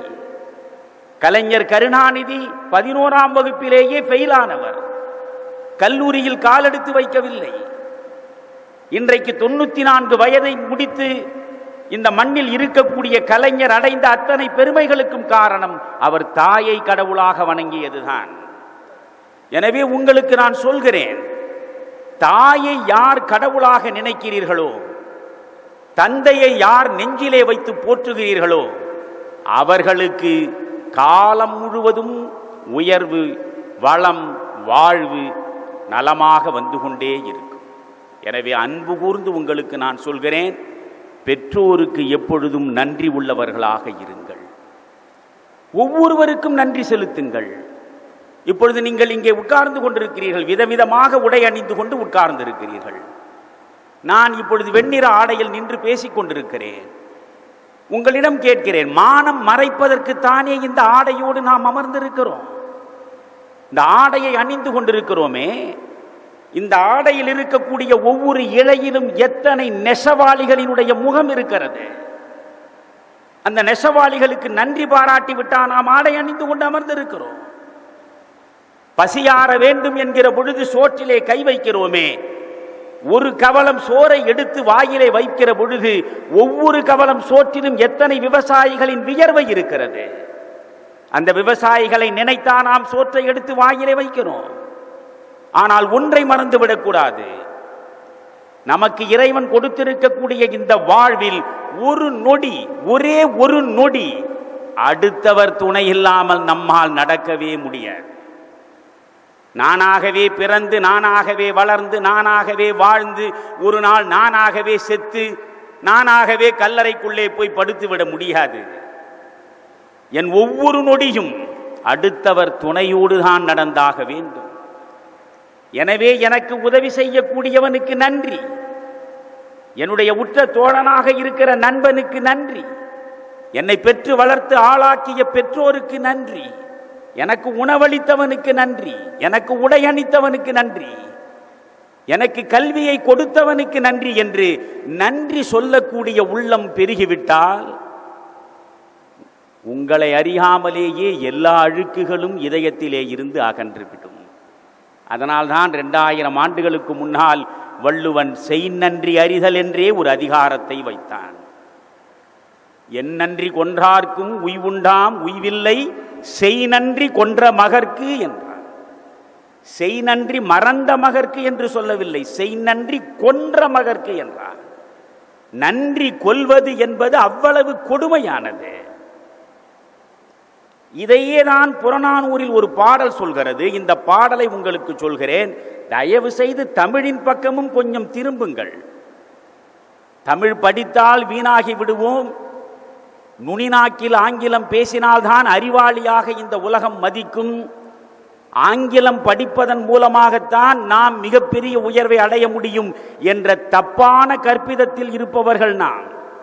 முதலில் உங்கள் பெற்றோர்களுக்கு சொல்கிறேன், பிள்ளைகளை தமிழ் படிக்க வையுங்கள். 2000 ஆண்டுகளாக உயிரோடு உலவிக் கொண்டிருக்கக்கூடிய தமிழை உங்கள் தலைமுறையில் சாகடித்து விடாதீர்கள். இது போன்ற மொழி உலகத்தில் எங்கேயும் இருக்க முடியாது. இந்த தமிழ்தான் 2000 ஆண்டுகளுக்கு முன்பு புறநானூரில் ஒரு சிந்தனையை தருகிறது. உங்களுக்கு சொல்கிறேன். புறநானூரில் ஒரு பாடல், ஆண் முலை அறுத்த அரணிலோர்க்கும் மானிழை மகளிர் கரு சிதைத்தோர்க்கும் குறவர் தப்பிய கொடுமையோர்க்கும் வழுவாய் மருங்கில் கழுகாயும் உள. பாடலை கவனியுங்கள். இது நேற்று எழுதியதல்ல, 100 ஆண்டுகளுக்கு முன்பு எழுதியதல்ல, 2000 ஆண்டுகளுக்கு முன்னால் உலகத்தின் மற்ற பகுதிகளில் சிந்தனை மலர்வதற்கு முன்பே சிந்தனையின் சிகரத்திலே நின்று தமிழன் வழங்கிய பாடல் இது. அவன் சொல்கிறான், ஆண் முலை அறுத்த அரணில் ஓர்க்கும் பசுவின் மடிக்காம்பை, உயிர் வளர்க்கும் அமுதமாகிய பாலை பொழிகின்ற பசுவின் மடிக்காம்பை அறுத்து விடுகிறானே, அந்த கொடியவனுக்கும் பாவ மன்னிப்பு உண்டு. ஆண் முலை அறுத்த அரணில் ஓர்க்கும் மானிடை மகளிர் கரு சிதைத்தோர்க்கும். நிறைமாத கர்ப்பிணியாக இருக்கக்கூடிய ஒரு பெண்ணின் வயிற்றில் எட்டி உதைத்து அவள் கருவை சிதைக்கிறானே, அவனுக்கும் பாவ மன்னிப்பு உண்டு. குறவர் தப்பிய கொடுமையோர்க்கும், அறியாமையில் அழுந்தி கிடந்த நமக்கு அறிவு வெளிச்சத்தை தேடி கொடுத்த ஆசிரியருக்கு துன்பங்களை தேடி தருகிறானே, அவனுக்கும் பாவ மன்னிப்பு உண்டு. பிறகு இந்த மண்ணில் யாருக்கு பாவ மன்னிப்பு இல்லை? பாடல் சொல்கிறது, ஆண்முலை அறுத்த அரணிலோர்க்கும் மானிடை மகளிர் கரு சிதைத்தோர்க்கும் குறவர் தப்பிய கொடுமையோர்க்கும் வழுவாய் மருங்கில் கழுவாயும் உள நிலம் புடை பெயர்வதாயினும் செய்தி கொன்றோர்க்கு உய்தியில். உலகமே தலைகீழாக புரண்டு படுத்தாலும் ஒருவன் செய்த நன்றியை கொன்றுவிட்டால் அவனுக்கு மட்டும் மன்னிப்பே இந்த மண்ணில் கிடையாது என்று பேசுகிற பாடலை மனதிலே வைத்துக் கொள்ளுங்கள். எனவே நன்றி உள்ளவர்களாக இருங்கள். இந்த நேரத்தில் உங்களுக்கு நான் அடுத்து சொல்ல விரும்புகிற செய்தி நீள நான் உங்களிடம் பேச விரும்பவில்லை. முதலில் பெற்றோருக்கு நான் சொல்கிறேன். பெற்றோர், தமிழில் இருக்கக்கூடிய வார்த்தையை பாருங்கள். நீங்கள் பெற்றவர்கள். தமிழ் எவ்வளவு அழகாக பெயர் வைத்திருக்கிறது உங்களுக்கு என்று பாருங்கள். பெற்றவர்கள் என்றால் என்ன பொருள்? யாரோ கொடுக்க நீங்கள் பெற்றவர்கள், அதனால்தான் நீங்கள் பெற்றோர். ஆணும் பெண்ணும் திருமணம் முடித்து இருவரும் சேருவதனாலேயே பிள்ளைகள் பிறந்து விடும் என்றால் இந்த உலகத்தில் பிள்ளை இல்லாமல் ஒருவரும் இருக்க முடியாதே. ஆனால் பலருக்கு பிள்ளை இல்லையே. பல்லாண்டு தவம் இருந்தாலும் பிள்ளை வாய்ப்பு இல்லையே. எனவே பிள்ளை என்பது இறைவன் கொடுப்பது, இறைவன் கொடுத்து நீங்கள் பெறுவது. கொடுத்து பெறுவதனாலேதான் தமிழ் உங்களை பெற்றோர் என்கிறது. பெற்றோராக இருக்கிற நீங்கள் உங்கள் கனவுகளை, உங்கள் ஆசைகளை, உங்கள் விருப்பங்களை பிள்ளைகளின் மீது திணித்து விடாதீர்கள். நான் டாக்டர் ஆகவில்லை, அதனால் என் பிள்ளை டாக்டர் ஆக வேண்டும் என்று யோசிக்காதீர்கள். கலீல் ஜிப்ரான் மிக அழகாக சொல்வான், children come through you not from you. பிள்ளைகள் உங்கள் மூலமாக வந்தவர்களே தவிர உங்களிலிருந்து வந்தவர்கள் இல்லை. என்னுடைய கார், என்னுடைய வீடு, என்னுடைய தோட்டம், அதை நான் என்ன வேண்டும் என்றாலும் செய்யலாம். ஆனால் பிள்ளை என்பவன் உன்னுடையவன் இல்லை, பெண் என்பவள் உன்னுடையவள் இல்லை. அது ஒருவன் கொடுத்து நீங்கள் பெற்றது. எனவே அந்த பிள்ளைகளிடம் நீங்கள் எதை கொடுக்க வேண்டும்? Children come through you, not from you. உங்கள் கனவுகளை திணிக்காதீர்கள், ஆனால் எதை கொடுக்க வேண்டும்? அன்பை கொடுங்கள். Give your love, give your affection. உங்களுடைய அன்பையும் உங்களுடைய நேசத்தையும் பிள்ளைகளுக்கு கொடுங்கள். பிள்ளைகளுக்கு எந்த விதத்தில் ஈர்ப்பு இருக்கிறது என்று பாருங்கள். அவர்கள் எந்த வழியில் சென்றால் உயர்ந்த இடத்தை அடைவார்கள் என்று யோசியுங்கள். அவர்கள் விருப்பத்திற்கு ஏற்ப படிப்பதற்கு நீங்கள் தயவு செய்து வழிவிடுங்கள். பிள்ளைகளுக்கு நான் சொல்கிறேன், பெற்றவர்கள் சொன்னார்கள் அதனால்தான் நான் படிக்கிறேன் என்று அன்பு கூர்ந்து சொல்லாதீர்கள். உங்கள் வாழ்வு உங்கள் கைகளிலே தான் இருக்கின்றன. நீங்கள் என்ன செய்ய வேண்டும் என்பதை நான் சொல்கிறேன். இங்கே அற்புதமாக நம்முடைய நண்பர் பொன் பாலசுப்பிரமணியம் அவர்கள் ஒரு கருத்தை சொன்னார். நீங்கள் சிந்திக்க வேண்டும் என்றார். அடுத்தவர்களை பார்க்கிறீர்களே, அடுத்தவர்களை அறிந்து வைத்திருக்கிறீர்களே, உங்களை நீங்கள் அறிந்து வைத்திருக்கிறீர்களா என்று கேட்டார். அதுதான் மிக முக்கியமானது. என்னை நான் அறிய வேண்டும். என்னை நான் அறிவது எப்படி என்பதைத்தான் நீங்கள் புரிந்து கொள்ள வேண்டும். இப்பொழுது பிள்ளைகளாக இருக்கிற உங்களுக்கு நான் சொல்கிறேன், ஒரு மளிகை கடை இருக்கிறது. இதே புத்தனாம்பட்டியில் ஒரு மளிகை கடை இருக்கிறது. அந்த மளிகை கடையில் ஒவ்வொரு நாளும் காலை 6 மணி தொடங்கி இரவு 10 மணி வரை வியாபாரம் நடக்கும். வெளியே அவர் விளக்கு போட்டு வெளிச்சத்தை காட்டி இரவு நேரத்திலும் வியாபாரம் நடத்துவார். ஆனால் மாதத்தில் ஒரு நாள் 10 மணிக்கு கடை மூடப்பட்டு விடும். அதற்கு பிறகு பார்த்தால் உள்ளுக்குள்ளே அவர் விளக்கை போட்டுக்கொண்டு அவர் பணிகளில் ஈடுபட்டிருப்பார். வெளியே தான் விளக்கு அணைந்திருக்கும். மாதத்தில் ஒரு நாள் மளிகை கடைக்காரர் 10 மணிக்கு மேல் அந்த கடைக்கு உள்ளே விளக்கை போட்டு என்ன செய்கிறார் என்று பார்க்க வேண்டும். அதற்கு பெயர் தான் ஸ்டாக் டேக்கிங் என்பார்கள். அவர் என்ன செய்கிறார்? இந்த மாதம் முழுவதும் வாங்கி வைத்த பொருள்களில் நன்றாக விற்று லாபத்தை தேடி கொடுத்த பொருள் எது, அதை ஒரு பக்கம் பட்டியல் போடுகிறார். எந்த பொருளை நம்பிக்கையோடு நாம் வாங்கி வைத்து அது விற்காமலேயே நட்டத்தை கொடுத்து விட்டது, அதை ஒரு பட்டியல் போடுகிறார். போட்ட பிறகு என்ன செய்வார்? இனி இந்த பொருள் அதிகமாக விற்கிறது, இதைத்தான் வாங்க வேண்டும் என்று முடிவெடுப்பார். இது நமக்கு நட்டத்தை கொடுத்தது, இதை வாங்கக்கூடாது என்றும் முடிவெடுப்பார். ஒரு கடையை நடத்துகிற மனிதன், மளிகை கடை வெற்றிகரமாக நடப்பதற்கே மாதம் ஒரு நாள் எது நமக்கு லாபம் தரும், எது நமக்கு நட்டம் தரும் என்று பார்க்கிறான் என்றால், வாழ்வில் வெற்றி பெறுவதற்கு நாம் நமக்குள்ளே சென்று எது நம்முடைய பலம், எது நம்முடைய பலவீனம் என்று கண்டிருக்கிறோமா என்பதை யோசிக்க வேண்டும். எனவே முதலில் உங்கள் பலத்தை அறியுங்கள். எது உங்கள் பலம், எது உங்களுடைய திறமை, அதை அறிந்து கொள்ளுங்கள். அந்த திறமையை வளர்ப்பதற்கு மேலும் மேலும் முயற்சி எடுங்கள். உங்கள் வாழ்வு என்பது உங்கள் கைகளிலேதான் இருக்கிறது என்பதை நான் மீண்டும் மீண்டும் சொல்கிறேன். எனவே உங்களிடம் நான் சொல்ல விரும்புகிற மிக முக்கியமான கருத்து, உங்களை நீங்கள் அறிந்து கொள்ளுங்கள். உங்கள் வாழ்வில் நீங்கள் வெற்றி அடைய வேண்டும் என்றால் உங்களைத்தான் நீங்கள் நம்ப வேண்டும். அதற்கு ஒரே ஒரு ஜென் கதை சொல்லி நான் முடிக்கிறேன். தயவு செய்து இளம் பிள்ளைகளுக்கு நான் சொல்கிறேன், நீங்கள் ஜென் கதைகளை அவசியம் படியுங்கள். ஜென் ஸ்டோரிஸ் என்று ஆங்கிலத்திலும் இருக்கிறது, தமிழிலும் அழகாக மொழிபெயர்க்கப்பட்டிருக்கிறது. அதில் ஒரு ஜென் கதை, ஒரு ஜென் உட்கார்ந்து கொண்டு, ஜென் என்றால் அவர் இன்ப துன்பம் அனைத்தையும் சமமாக பாவிக்கக்கூடிய மனோநிலையை பெற்றுவிட்ட மகான். அவர் அமர்ந்திருக்கிறார். அவர் அமர்ந்திருக்கிற நேரத்தில் ஒரு இளைஞன் அவரை தேடி வருகிறான். உங்கள் புத்தனாம்பட்டியில் இருக்கக்கூடிய உங்களைப் போல் என்று வைத்துக் கொள்ளுங்கள். ஒரு இளைஞன் தேடி கொண்டு வருகிறான்.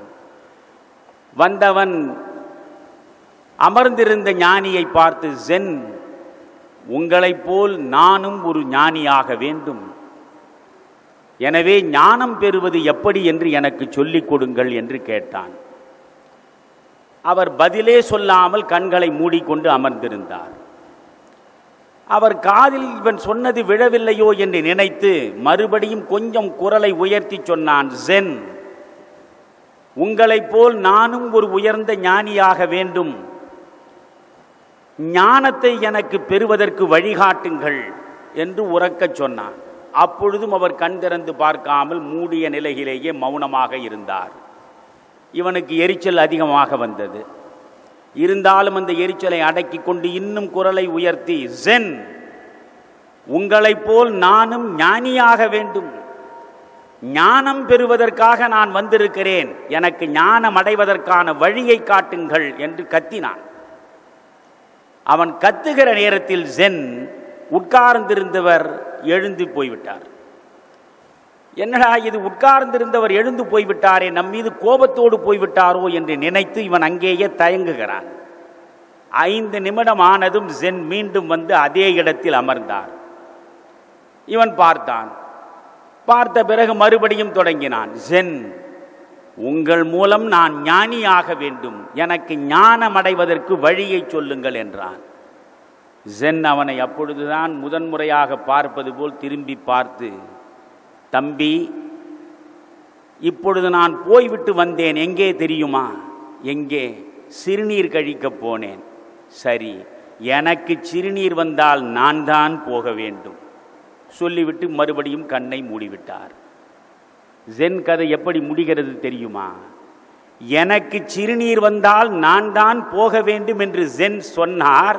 அந்த கணத்திலேயே அவனும் ஜென் ஆனான். அதில் என்ன அர்த்தம் இருக்கிறது?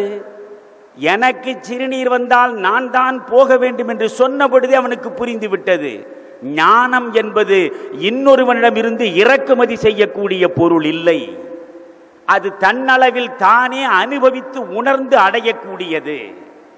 எனவே என்னை உயர்த்தி கொள்ள வேண்டும் என்றால் நான் தான் முயல வேண்டுமே தவிர இன்னொருவன் துணையால் நான் முன்னேற முடியாது. பகவத்கீதையை புரட்டினால் 80 இடங்களில் யோகம் யோகம் யோகம் என்று பகவான் கிருஷ்ணர் சொல்கிறார். யோகம் என்று திரும்ப திரும்ப கிருஷ்ணர் ஏன் சொல்கிறார் என்பதை புரிந்து கொள்ள வேண்டும். இதை மட்டும் உங்களுக்கு சொல்லி முடிக்கிறேன். இந்த ஒன்றுக்குள் 1000 விஷயங்கள் இருக்கின்றன. இது வெறுமனே மாணவர்களுக்கு அல்ல, பெற்றோர்களுக்கு, நிர்வாகத்தில் உள்ளவர்களுக்கு, கூடி இருக்கக்கூடிய அனைவருக்குமானது. இதைவிட ஒரு பேருண்மை எதுவுமே கிடையாது. இதுவும் ஒரு ஜென்னை மையமாக வைத்ததுதான். உலகத்திலேயே யோகத்தில் மிக உயர்ந்த ஜென் இவர்தான் என்று அவன் கேள்விப்பட்டான். பல 100 மைல்கள் கடந்து அவரை பார்ப்பதற்கு வந்தான். வந்த நேரத்தில் இதே போன்ற மடாலயம், இது அறிவாலயம், அவன் இருந்தது மடாலயம். அந்த மடாலயத்தின் மைய மண்டபத்தில் ஜென் கண்களை மூடி அமர்ந்திருந்தார். இந்த இளைஞன் வந்தான், ஜென் என்று குரல் கொடுத்தான். அவர் கண் திறந்து பார்த்தார். என்ன தம்பி என்றார். உங்களிடம் நான் யோகம் பயில வேண்டும், அதற்காகத்தான் பல 100 மைல்கள் கடந்து வந்திருக்கிறேன் என்றான். அவர் மெல்ல சிரித்தபடி சொன்னார், தம்பி, நான் யாருக்கும் எதையும் கற்றுக் கொடுப்பதில்லையே என்றார். இவனுக்கு குழப்பமாகிவிட்டது. எதையுமே கற்றுக் கொடுக்க மாட்டேன் என்று சொன்னால் இவர் மூலம் எப்படி நாம் யோகத்தை பெறுவது? 100 மைல் கடந்து வந்திருக்கிறோமே என்று சிந்தித்து சோகத்தோடு இவன் திரும்புகிறான். 10 அடி எடுத்து வைத்த உடனே அவனுடைய மனதுக்குள் ஒரு மின்னல் பளிச்சிட்டது. இவர் ஞானி. ஞானிகள் பொதுவாகவே வாய் திறந்து பேசிக் கொண்டிருக்க மாட்டார்கள். பேச்சு அடங்குகிற போதுதான் ஞானம் கண்விழிக்கும். எனவே இவர் பேசாமல் சொல்லிக் கொடுப்பவர் போலும் என்று அவன் நினைத்து மீண்டும் அவரிடம் வந்தான். ஜென், நீங்கள் அனுமதித்தால் ஒரு 6 மாத காலம் இந்த இடத்திலேயே நான் உங்கள் பக்கத்தில் இருந்து பார்த்து கொண்டிருக்கலாமா என்றான். அதில் ஒன்றும் தடையில்லை மகனே, தாராளமாக இரு என்று சொல்லிவிட்டார். இவன் மகிழ்ச்சியோடு இருந்தான். நீ இப்பொழுது இரவு நேரத்தில் வந்திருக்கிறாய், போய் சாப்பிட்டு விட்டு கண்ணுறங்கு, காலையில் பார்க்கலாம் என்றார். அவன் சாப்பிட்டான். பிறகு போய் படுத்து விட்டான். வைகரை பொழுது. மெல்ல அவன் கால்களை விரல்கள் வருடுவது போன்ற உணர்வு ஏற்பட்டதும் கண் விழிக்கிறான். ஜென் அங்கே நிற்கிறார். என்ன ஜென்? நான் இப்பொழுது குளிக்கப் போகிறேன், நீ விரும்பினால் என்னோடு வரலாம் என்றார். இவன் பார்த்தான். ஓஹோ, குளியலில்தான் யோகம் தொடங்குகிறது என்று இவன் புரிந்து கொண்டு மகிழ்ச்சியோடு அவர் பின்னாலேயே போனான். அங்கே அந்த பக்கத்தில் 2 பெரிய தொட்டி, 2 தொட்டிகளிலும் தண்ணீர் நிரப்பப்பட்டிருந்தது. ஒரு இடத்தில் ஒரு தொட்டி அருகே இவர் நின்று கொண்டு குவளையை எடுத்து, நான் இப்பொழுது குளிக்கிறேன், நீ அந்த தொட்டியில் இருக்கிற தண்ணீரை அங்கே இருக்கிற குவளையை எடுத்து குளிக்கலாம் என்று சொல்லிவிட்டார். இவர் குளிக்கிறார். அவன் பார்க்கிறான், எப்படி குளிக்கிறார் இவர். இவன் இவ்வளவு காலம் எப்படி குளித்து கொண்டிருக்கிறானோ அப்படித்தான் அவர் குளித்தார். அது ஒரு வித்தியாசமும் இல்லை. சரி, இங்கே எந்த யோகமும் நமக்கு கிடைக்கவில்லை என்று முடிவெடுத்தான். குளித்து முடித்து விட்டு வந்தார்கள். இறைவனை வணங்குவதற்கு அவர் நின்றார். சரி, இறைவனை வணங்குவதில் இவர் ஏதாவது வித்தியாசமாக செய்கிறாரா என்று பார்த்தான். ஒன்றுமில்லை. இவன் எப்படி இறைவனை வணங்குவானோ அப்படித்தான் அவரும் வணங்கினார். அதிலும் அவனுக்கு பிடிபடவில்லை. சரி, சிற்றுண்டி சாப்பிடலாமா என்றார். சாப்பிடலாம் என்று உட்கார்ந்தான்.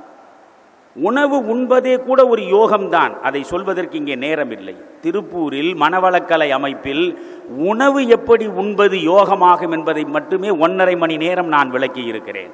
இப்பொழுது அங்கே நான் போக விரும்பவில்லை. சரி, உணவு உண்பதில் ஏதாவது யோகத்தை இவர் காட்டுகிறாரா? இவன் ஆர்வத்தோடு பார்க்கிறான். இவனைப் போலத்தான் அவரும் உண்கிறார். ஒரு மாற்றமும் இல்லை. அதற்கு பிறகு அவர் சொன்னார், தம்பி, நான் தோட்ட வேலை செய்ய போகிறேன், விருப்பம் இருந்தால் வா என்றார். தோட்டத்திலே தான் ஏதோ யோகம் நடக்கப் போகிறது என்று ஆர்வத்தோடு போனான். அங்கேயும் அனைவரைப் போலத்தான் அவர் தோட்ட வேலையில் ஈடுபட்டார். ஒன்றும் நடக்கவில்லை. பிறகு பகல் உணவு, பிறகு இரவு வந்தது, உறங்கப் போனார்கள். இவன் உறங்குவதற்கு முன்பு இவர் எதை செய்கிறார் என்று பார்ப்பதற்கு அவர் அறியாமல் மெல்ல கதவை திறந்து பார்த்தான். போனவர் அந்த கணத்திலேயே படுத்து குரட்டை விட்டு தூங்கி கொண்டிருக்கிறார். இதிலும் அவனுக்கு ஒன்றும் தெரியவில்லை. கதையை நீளச் சொல்லி பயனில்லை. இப்படியே 6 மாதம் முடிந்து விட்டது. ஒரு நாள் பார்த்தான் அவன், வாழ்வில் கிடைப்பதற்கரிய ஆயுளில் 6 மாதத்தை இந்த படுபாவியிடம் வந்து வீணாக்கி விட்டோமே, எவனோ நம்மை தவறாக சொல்லி அனுப்பி வைத்து விட்டானே, வாழ்வில் 6 மாதம் வீணானது போதும், இனி ஒரு நொடி கூட வீணாக கூடாது என்று முடிவெடுத்து காலை எப்பொழுது விடியும் உடனே புறப்படுவது என்ற தீர்மானத்தோடு படுத்தான். காலை விடிந்தது. மூட்டை முடிச்சுகளை கட்டி கொண்டு புறப்பட்டான். இவன் எந்த இடத்தில் முதலில் வந்த பொழுது அந்த மைய மண்டபத்தில் அவரை சந்தித்தானோ அதே மைய மண்டபத்தில் அவர் அமர்ந்திருக்கிறார். அவரை பார்க்காதது போல் அவன் மெல்ல கடந்தான். இவர் மெல்ல சிரித்தபடி, தம்பி எங்கே போகிறாய் மூட்டை முடிச்சுகளோடு என்றார். அவன் வந்து நின்றான். ஊருக்கு போகிறேன். ஊருக்கா? ஆமாம். எதையோ கற்க வேண்டும் என்று சொன்னாயே, கற்று முடித்து விட்டாயா என்று கேட்டார். அதுவரை அடக்கி வைத்திருந்த அவ்வளவு எரிச்சலும் ஆத்திரமும் கோபமும் அவனுக்குள்ளே பொங்கி வெடித்தது. என்னையா கற்பது உன்னிடம்? உன்னிடம் கற்பதற்கு என்னையா இருக்கிறது என்று கோபத்தோடு கேட்டான். அவர்தான் சென்னாயிற்றே. அவர் இன்ப துன்பங்களை கடந்தவர். அவர் கோபப்படவில்லை. அவர் மெல்ல சிரித்து கொண்டே கேட்கிறார், தம்பி என்னிடம் கற்பதற்கு ஒன்றுமே இல்லையா? இந்த 6 மாத காலமாக நீ ஒன்றுமே கற்றுக்கொள்ளவில்லையா? இது வெறும் கதை அல்ல. என் இளம் நண்பர்களுக்கு சொல்கிறேன், இந்த கதையை மனதில் வைத்துக் கொள்ளுங்கள். என்னிடம் கற்பதற்கு ஒன்றுமே இல்லையா? ஒன்றும் இல்லை. வீணாக்கி விட்டேன் 6 மாதம், அந்த வருத்தத்தோடு போகிறேன் என்றார். பொறு தம்பி பொறு. நாம் ஒவ்வொரு நாளும் காலையில் குளிக்க சென்றோம் இல்லையா? ஆமாம். என்னை போல்தான் நீ குளித்தாயா என்று கேட்டார். உன்னை பார்த்து உன்னை போலத்தான் ஐயா 6 மாதமும் குளித்தேன். இல்லை. என்னை போல்தான் கடவுளை வணங்கினாயா? நீ நின்ற கோலத்தை பார்த்து நீ எப்படி வணங்குகிறாயோ அப்படித்தான் வணங்கினேன். இல்லை. என்னை போல்தான் உணவு உண்டாயா? உன் பக்கத்தில் உட்கார்ந்துதானே உண்டேன். நீ எப்படி உண்டாயோ அப்படித்தான் உண்டேன். இல்லை. என்னை போல்தான் நீ தோட்ட வேலை செய்தாயா? நீ செய்ததை பார்த்து பார்த்து அப்படியே செய்தேனே. இல்லை. சரி போகட்டும், என்னை போலத்தான் நீ உறங்கினாயா? நீ குரட்டை விட்டாய், நான் குரட்டை விட்டேனா இல்லையா என்று எனக்கு தெரியாது. மற்றபடி உன்னை போலத்தான் நானும் உறங்கினேன் என்றான். உடனே சென் சொன்னார், மகனே, என்னை போல் நீ எதையுமே செய்யவில்லை. எதையுமே செய்யவில்லை.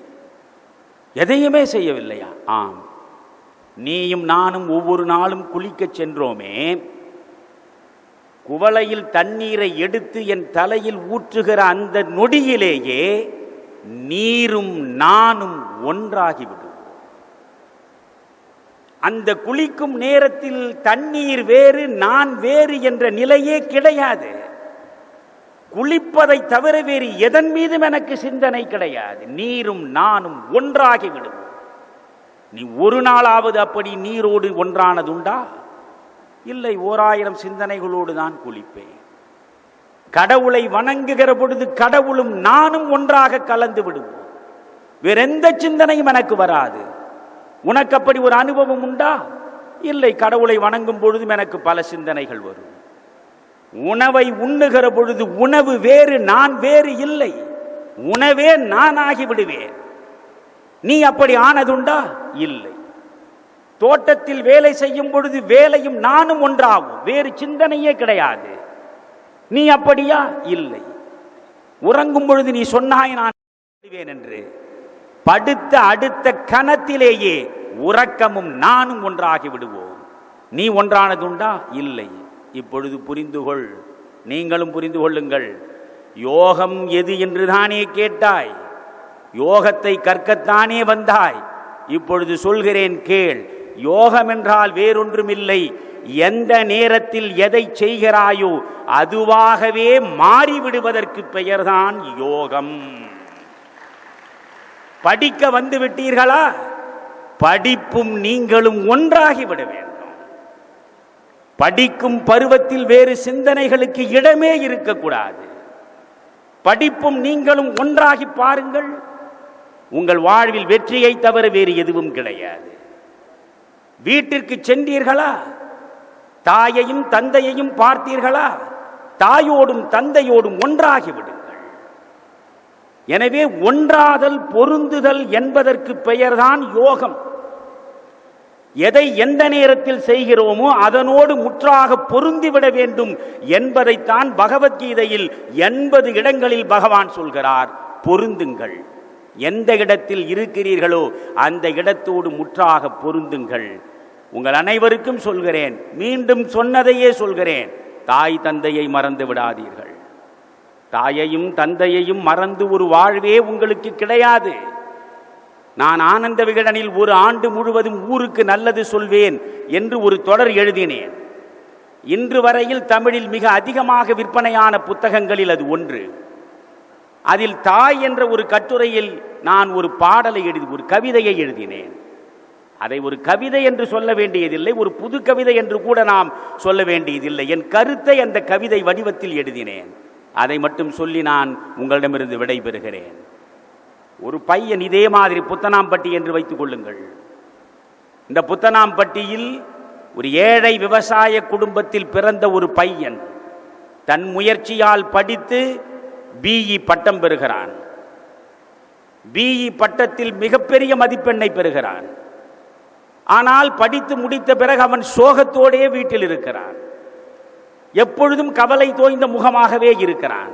அவன் தாய் பார்த்தாள், நல்ல மதிப்பெண்களை பெற்று வெற்றி பெற்ற பிறகும் ஏனடா நீ மகிழ்ச்சி இல்லாமல் எப்பொழுதும் சோகத்தோடு இருக்கிறாய் என்று கேட்டாள். அவன் சொன்னான், அம்மா, நான் உனக்கு மகனாக பிறந்ததுதான் நான் செய்த பாவம். என்னை விட குறைவான மதிப்பெண்களை பெற்றவன் இன்றைக்கு சான் பிரான்சிஸ்கோவில் வேலை செய்கிறான். என்னை விட குறைவான மதிப்பெண்களை பெற்றவன் டொரண்டோவிலே வேலை செய்கிறான். என்னை விட குறைவான மதிப்பெண்ணை பெற்றவன் ஜெர்மனியில் பெர்லினிலே வேலை செய்கிறான். ஆனால் அதிகமான மதிப்பெண்களை பெற்றும் இந்த விவசாய காட்டில் தான் உட்கார்ந்து கொண்டிருக்கிறேன். காரணம், ஏழைக்கும் பாழைக்கும் மகனாக பிறந்த பாவத்தினால் என்று அவன் பொங்கினான். உடனே தாய் பார்த்தாள், அவன் சொல்வது நியாயம்தானே என்று நினைத்தாள். கணவனிடம் போய் நின்றாள். நமக்கு இந்த ஒரு காணி நிலம் இருக்கிறதே, இதை வைத்துக்கொண்டு என்ன செய்ய போகிறோம்? ஒரு பிள்ளை நாம் பெற்றோம், இந்த காணி நிலத்தை விற்று விடுவோம். விற்று கிடைக்கிற பணத்தை அவனிடம் கொடுப்போம். அதில் அவன் எல்லாவற்றையும் பெற்று உலக நாடுகளில் எங்காவது சென்று நன்றாக இருக்கட்டும். அவன் நன்றாக இருந்து நமக்கு பணம் அனுப்பினால் இதைவிட பல காணி வாங்கலாமே. அவள் சொன்ன பொழுது கணவன் சொன்னான், பெண்ணே, ஏமாந்து விடாது. இருப்பது இந்த ஒரு காணி நிலம்தான். இந்த ஒரு காணி நிலத்தையும் பாசத்திற்காக நாம் விலை பேசி விட்டுவிட்டால் வீதியிலே தான் நிற்க வேண்டி இருக்கும். அடுத்த வேளை சோற்றுக்கு கையேந்த வேண்டிய நிலை வந்துவிடும். வேண்டாம், விபரீதம் என்றான். அவள் கேட்கவில்லை. அவள் அழத் தொடங்கிவிட்டாள். தாய் என்பவள் பாசமே பெருக்கெடுத்தவள் இல்லையா? அவள் அழத் தொடங்கிவிட்டாள். இவன் என்ன செய்வது? சரி, உன் விதி அதுதான் என்றால் நான் சொல்வதற்கு ஒன்றுமில்லை என்று அந்த ஒரு காணி நிலத்தையும் விற்றுவிட்டான். விற்று பணத்தை பையனிடம் கொடுத்தான். அந்த பணம் தான் விசா ஆனது, அந்த பணம் தான் பாஸ்போர்ட் ஆனது, அந்த பணம் தான் ஏர் டிக்கெட் ஆனது. அந்த பணத்தில் அவன் சான் பிரான்சிஸ்கோ போய் சேர்ந்து விட்டான். அங்கே வேலையிலும் சேர்ந்தான். ஆனால் ஒரு தகவலும் இங்கே இருக்கக்கூடிய தாய்க்கோ தந்தைக்கோ வரவில்லை. ரொம்ப நாளுக்கு பிறகு ஒரு தகவலை அவன் அனுப்புகிறான், குறுஞ்செய்தி அனுப்புகிறான். அந்த குறுஞ்செய்தி என்ன தெரியுமா? இங்கேயே ஒரு பெண்ணை உங்களுக்கு சிரமம் தராமல் நான் பார்த்து மனம் முடித்து கொண்டு சுகமாக இருக்கிறேன் என்று செய்தி அனுப்பினான். இப்பொழுது இருந்த காணி நிலமும் போய்விட்டது, சோற்றுக்கும் வழி கிடையாது. பிள்ளையோ முற்றாக புறக்கணித்து விட்டான். அந்த நிலையில் இங்கிருந்து தாயும் தந்தையும் அந்த நன்றி கெட்ட மகனுக்கு எழுதுவதாக ஒரு கடிதத்தை நான் அதில் எழுதினேன். மகனே, நீ பிறந்த அன்று நம் தோட்டத்தில் நாங்கள் நட்டு வைத்தோம் ஒரு தென்னங்கன்று. நீ பிறந்த அன்று நம் தோட்டத்தில் நாங்கள் நட்டு வைத்தோம் ஒரு தென்னங்கன்று. எங்கள் வியர்வையில் நீ உயர்ந்தாய். நாங்கள் வார்த்த தண்ணீரில் தென்னை வளர்ந்தது. இன்று எங்கோ இருந்தபடி நீ ஈட்டும் பணம் உனக்கு மட்டுமே இன்பம் தருகிறது. அன்று நாங்கள் நட்டு வைத்த தென்னங்கன்று இன்று எங்களுக்கு சுவை நீரும் சுக நிழலும் தந்து கொண்டிருக்கிறது. ஒரு நாள் ஈமெயிலில் நீ மூழ்கி கிடக்கும் போது எங்களை ஈமொய்த்த செய்தி வந்து சேரும். ஈமெயிலில் நீ மூழ்கி கிடக்கும் போது எங்களை ஈமொய்த்த செய்தி வந்து சேரும். அதனால் என்ன, எங்கள் இறுதி யாத்திரையில் நீ இல்லாமற் போனாலும் அந்த தென்னை ஓலை எங்கள் கடைசி மஞ்சமாகும் என்று எழுதினேன். தண்ணீர் ஊற்றி வளர்த்த தென்னை சாகும் வரை துணைக்கு வருகிறது. ஆனால் 1000 கனவுகளோடு ஆசையாய் பாசத்தை கொட்டி வளர்த்த பிள்ளை பாதியிலேயே நம்மை புறக்கணித்து விடுகிறது என்று சொன்னால் அதைவிட கொடுமை என்ன இருக்க முடியும்? அந்த கொடுமையின் விளைச்சல் தானே முதியோர் இல்லங்கள். எனவே பிள்ளைகள் அனைவரும் சிந்தியுங்கள், பெற்றவர்களிடம் நன்றி பாராட்டுங்கள், ஆசிரியரிடம் நன்றி பாராட்டுங்கள். இப்படி உங்களை வளர்த்தெடுப்பதற்காகவே வணிக ரீதியாகவே கல்வியை நடத்தி கொண்டிருக்கக்கூடிய இன்றைய சூழலில் முழுக்க சேவா மனப்பான்மையோடு இப்படி ஒரு கல்வி நிலையத்தை கொடுத்திருக்கக்கூடிய இந்த பெரியவர்களை, இந்த குடும்பத்தை நன்றியோடு நினைந்து பாருங்கள். இங்கே இருந்து ஆசிரிய பணியாற்றுகின்ற ஆசிரியர்களுக்கு நன்றி செலுத்துங்கள். ஒருவர் இன்னொருவர் மீது அன்பையும் நன்றியையும் செலுத்த ஒவ்வொருவரும் உயரக்கூடும். ஒவ்வொருவரும் உயர்ந்தால் நாடு தானாகவே உயரும். நன்றி, வணக்கம்.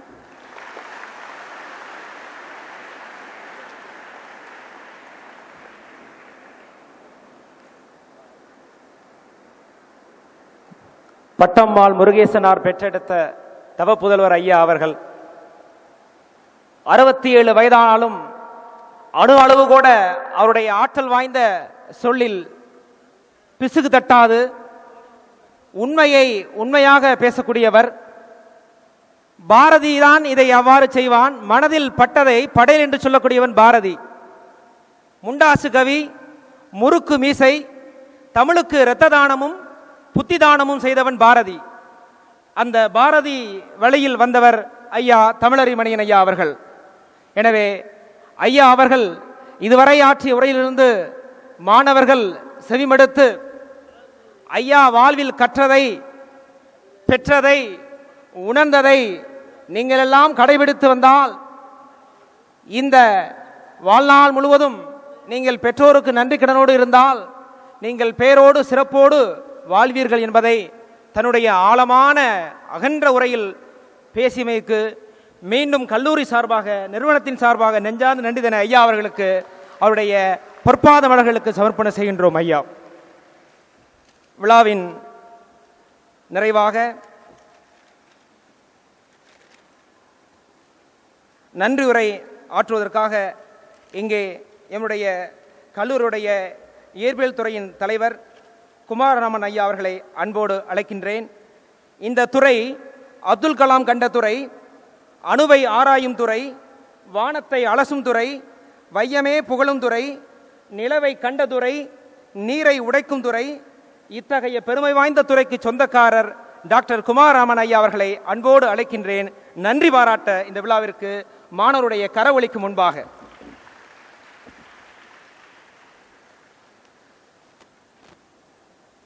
அனைவருக்கும் வணக்கம்.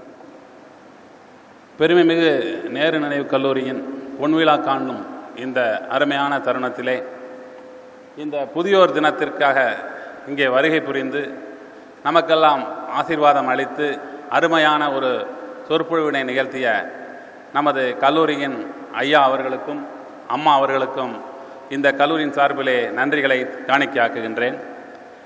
அடுத்ததாக நமது புதியோர் தின விழாவிலே மிக பொருத்தமான ஒரு சொற்பொழிவாளர், எப்பொழுதெல்லாம் நம்முடைய மனதிலே தோன்றக்கூடிய செயல்பாடுகளை அதை செயல் வடிவமாக ஒவ்வொருவருடைய கருத்துக்களையும் தன்னுடைய கருத்துக்களாக சொல்லக்கூடிய சொற்பொழிவாளர் தமிழறிவி மணியன் அவர்கள். ஏற்கனவே அவர் ஒரு முறை இங்கு ஒரு 3 ஆண்டுகளுக்கு முன்பு வந்தார்கள். அப்பொழுது அவர்கள் சொன்னதையெல்லாம் தற்பொழுதும் நினைத்து பார்க்கின்றேன். அத்தகைய பெருமை வாய்ந்த ஒரு பேச்சாளர் இன்றைய தினத்திலே உங்களுக்கு புதியோர் தின விழாவிலே, குறிப்பாக பொன்விழா காண வேண்டிய இந்த நேரத்திலே நமக்கெல்லாம் ஒரு அருளாசி வழங்கி பெற்றோர்களை எவ்வாறு பாராட்ட வேண்டும், எடுத்த காரியங்களிலே எவ்வாறு நம்மை நிலைநாட்டிக் கொள்ள வேண்டும் என்ற சிறப்பான ஒரு செய்தியினை நமக்கெல்லாம் இந்த இடத்திலே பகிர்ந்திருக்கின்றார். அவர்களுக்கு நமது கல்லூரியின் சார்பிலே நன்றிகளை காணிக்கையாக்குகின்றோம்.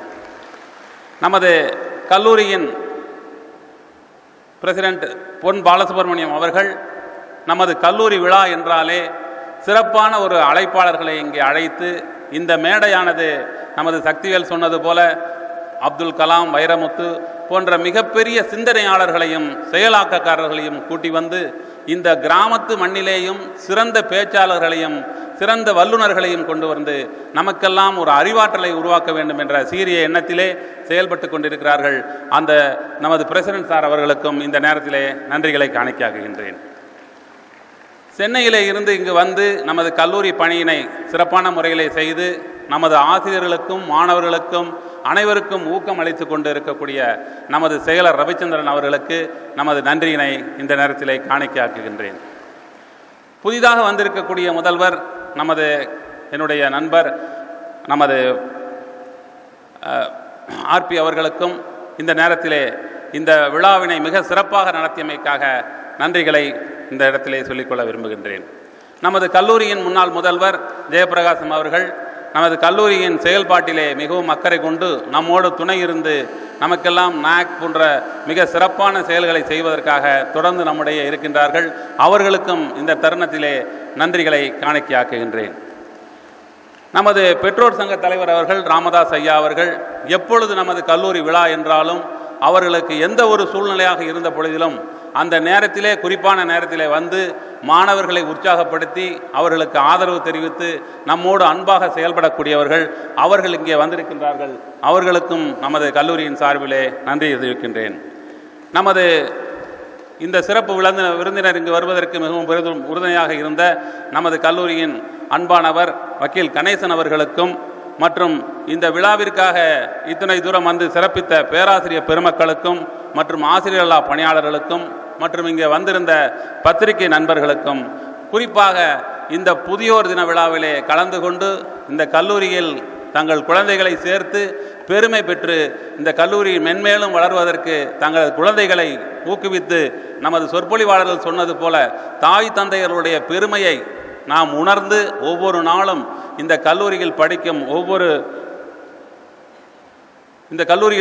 ஒவ்வொரு நாளும் நாம் நினைவில் கொண்டு பல வெற்றிகளை பெறுவதற்கு இந்த மாணவர்களுக்கு இந்த நேரத்திலே நாம் நமது நன்றிகளை தெரிவித்துக் கொண்டு, பெற்றோர்களுக்கும் மேலும் முன்னாள் மாணவர்களுக்கும் இந்த நேரத்திலே வந்து அவர்கள் இங்கே சிறப்பித்திருக்கிறார்கள். அனைவருக்கும் எனது நன்றிகளை இந்த நேரத்திலே காணிக்கையாக்கி விடைபெறுகின்றேன். நன்றி, வணக்கம்.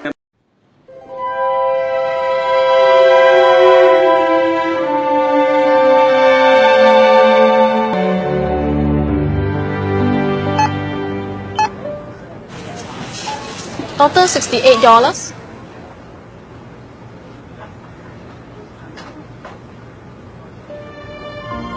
I'm sorry. Can I return the cake, please?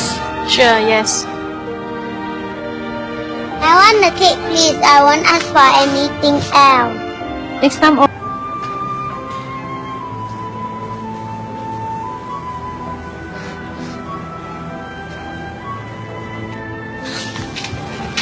The cake is not tasty. Let's buy something else, okay?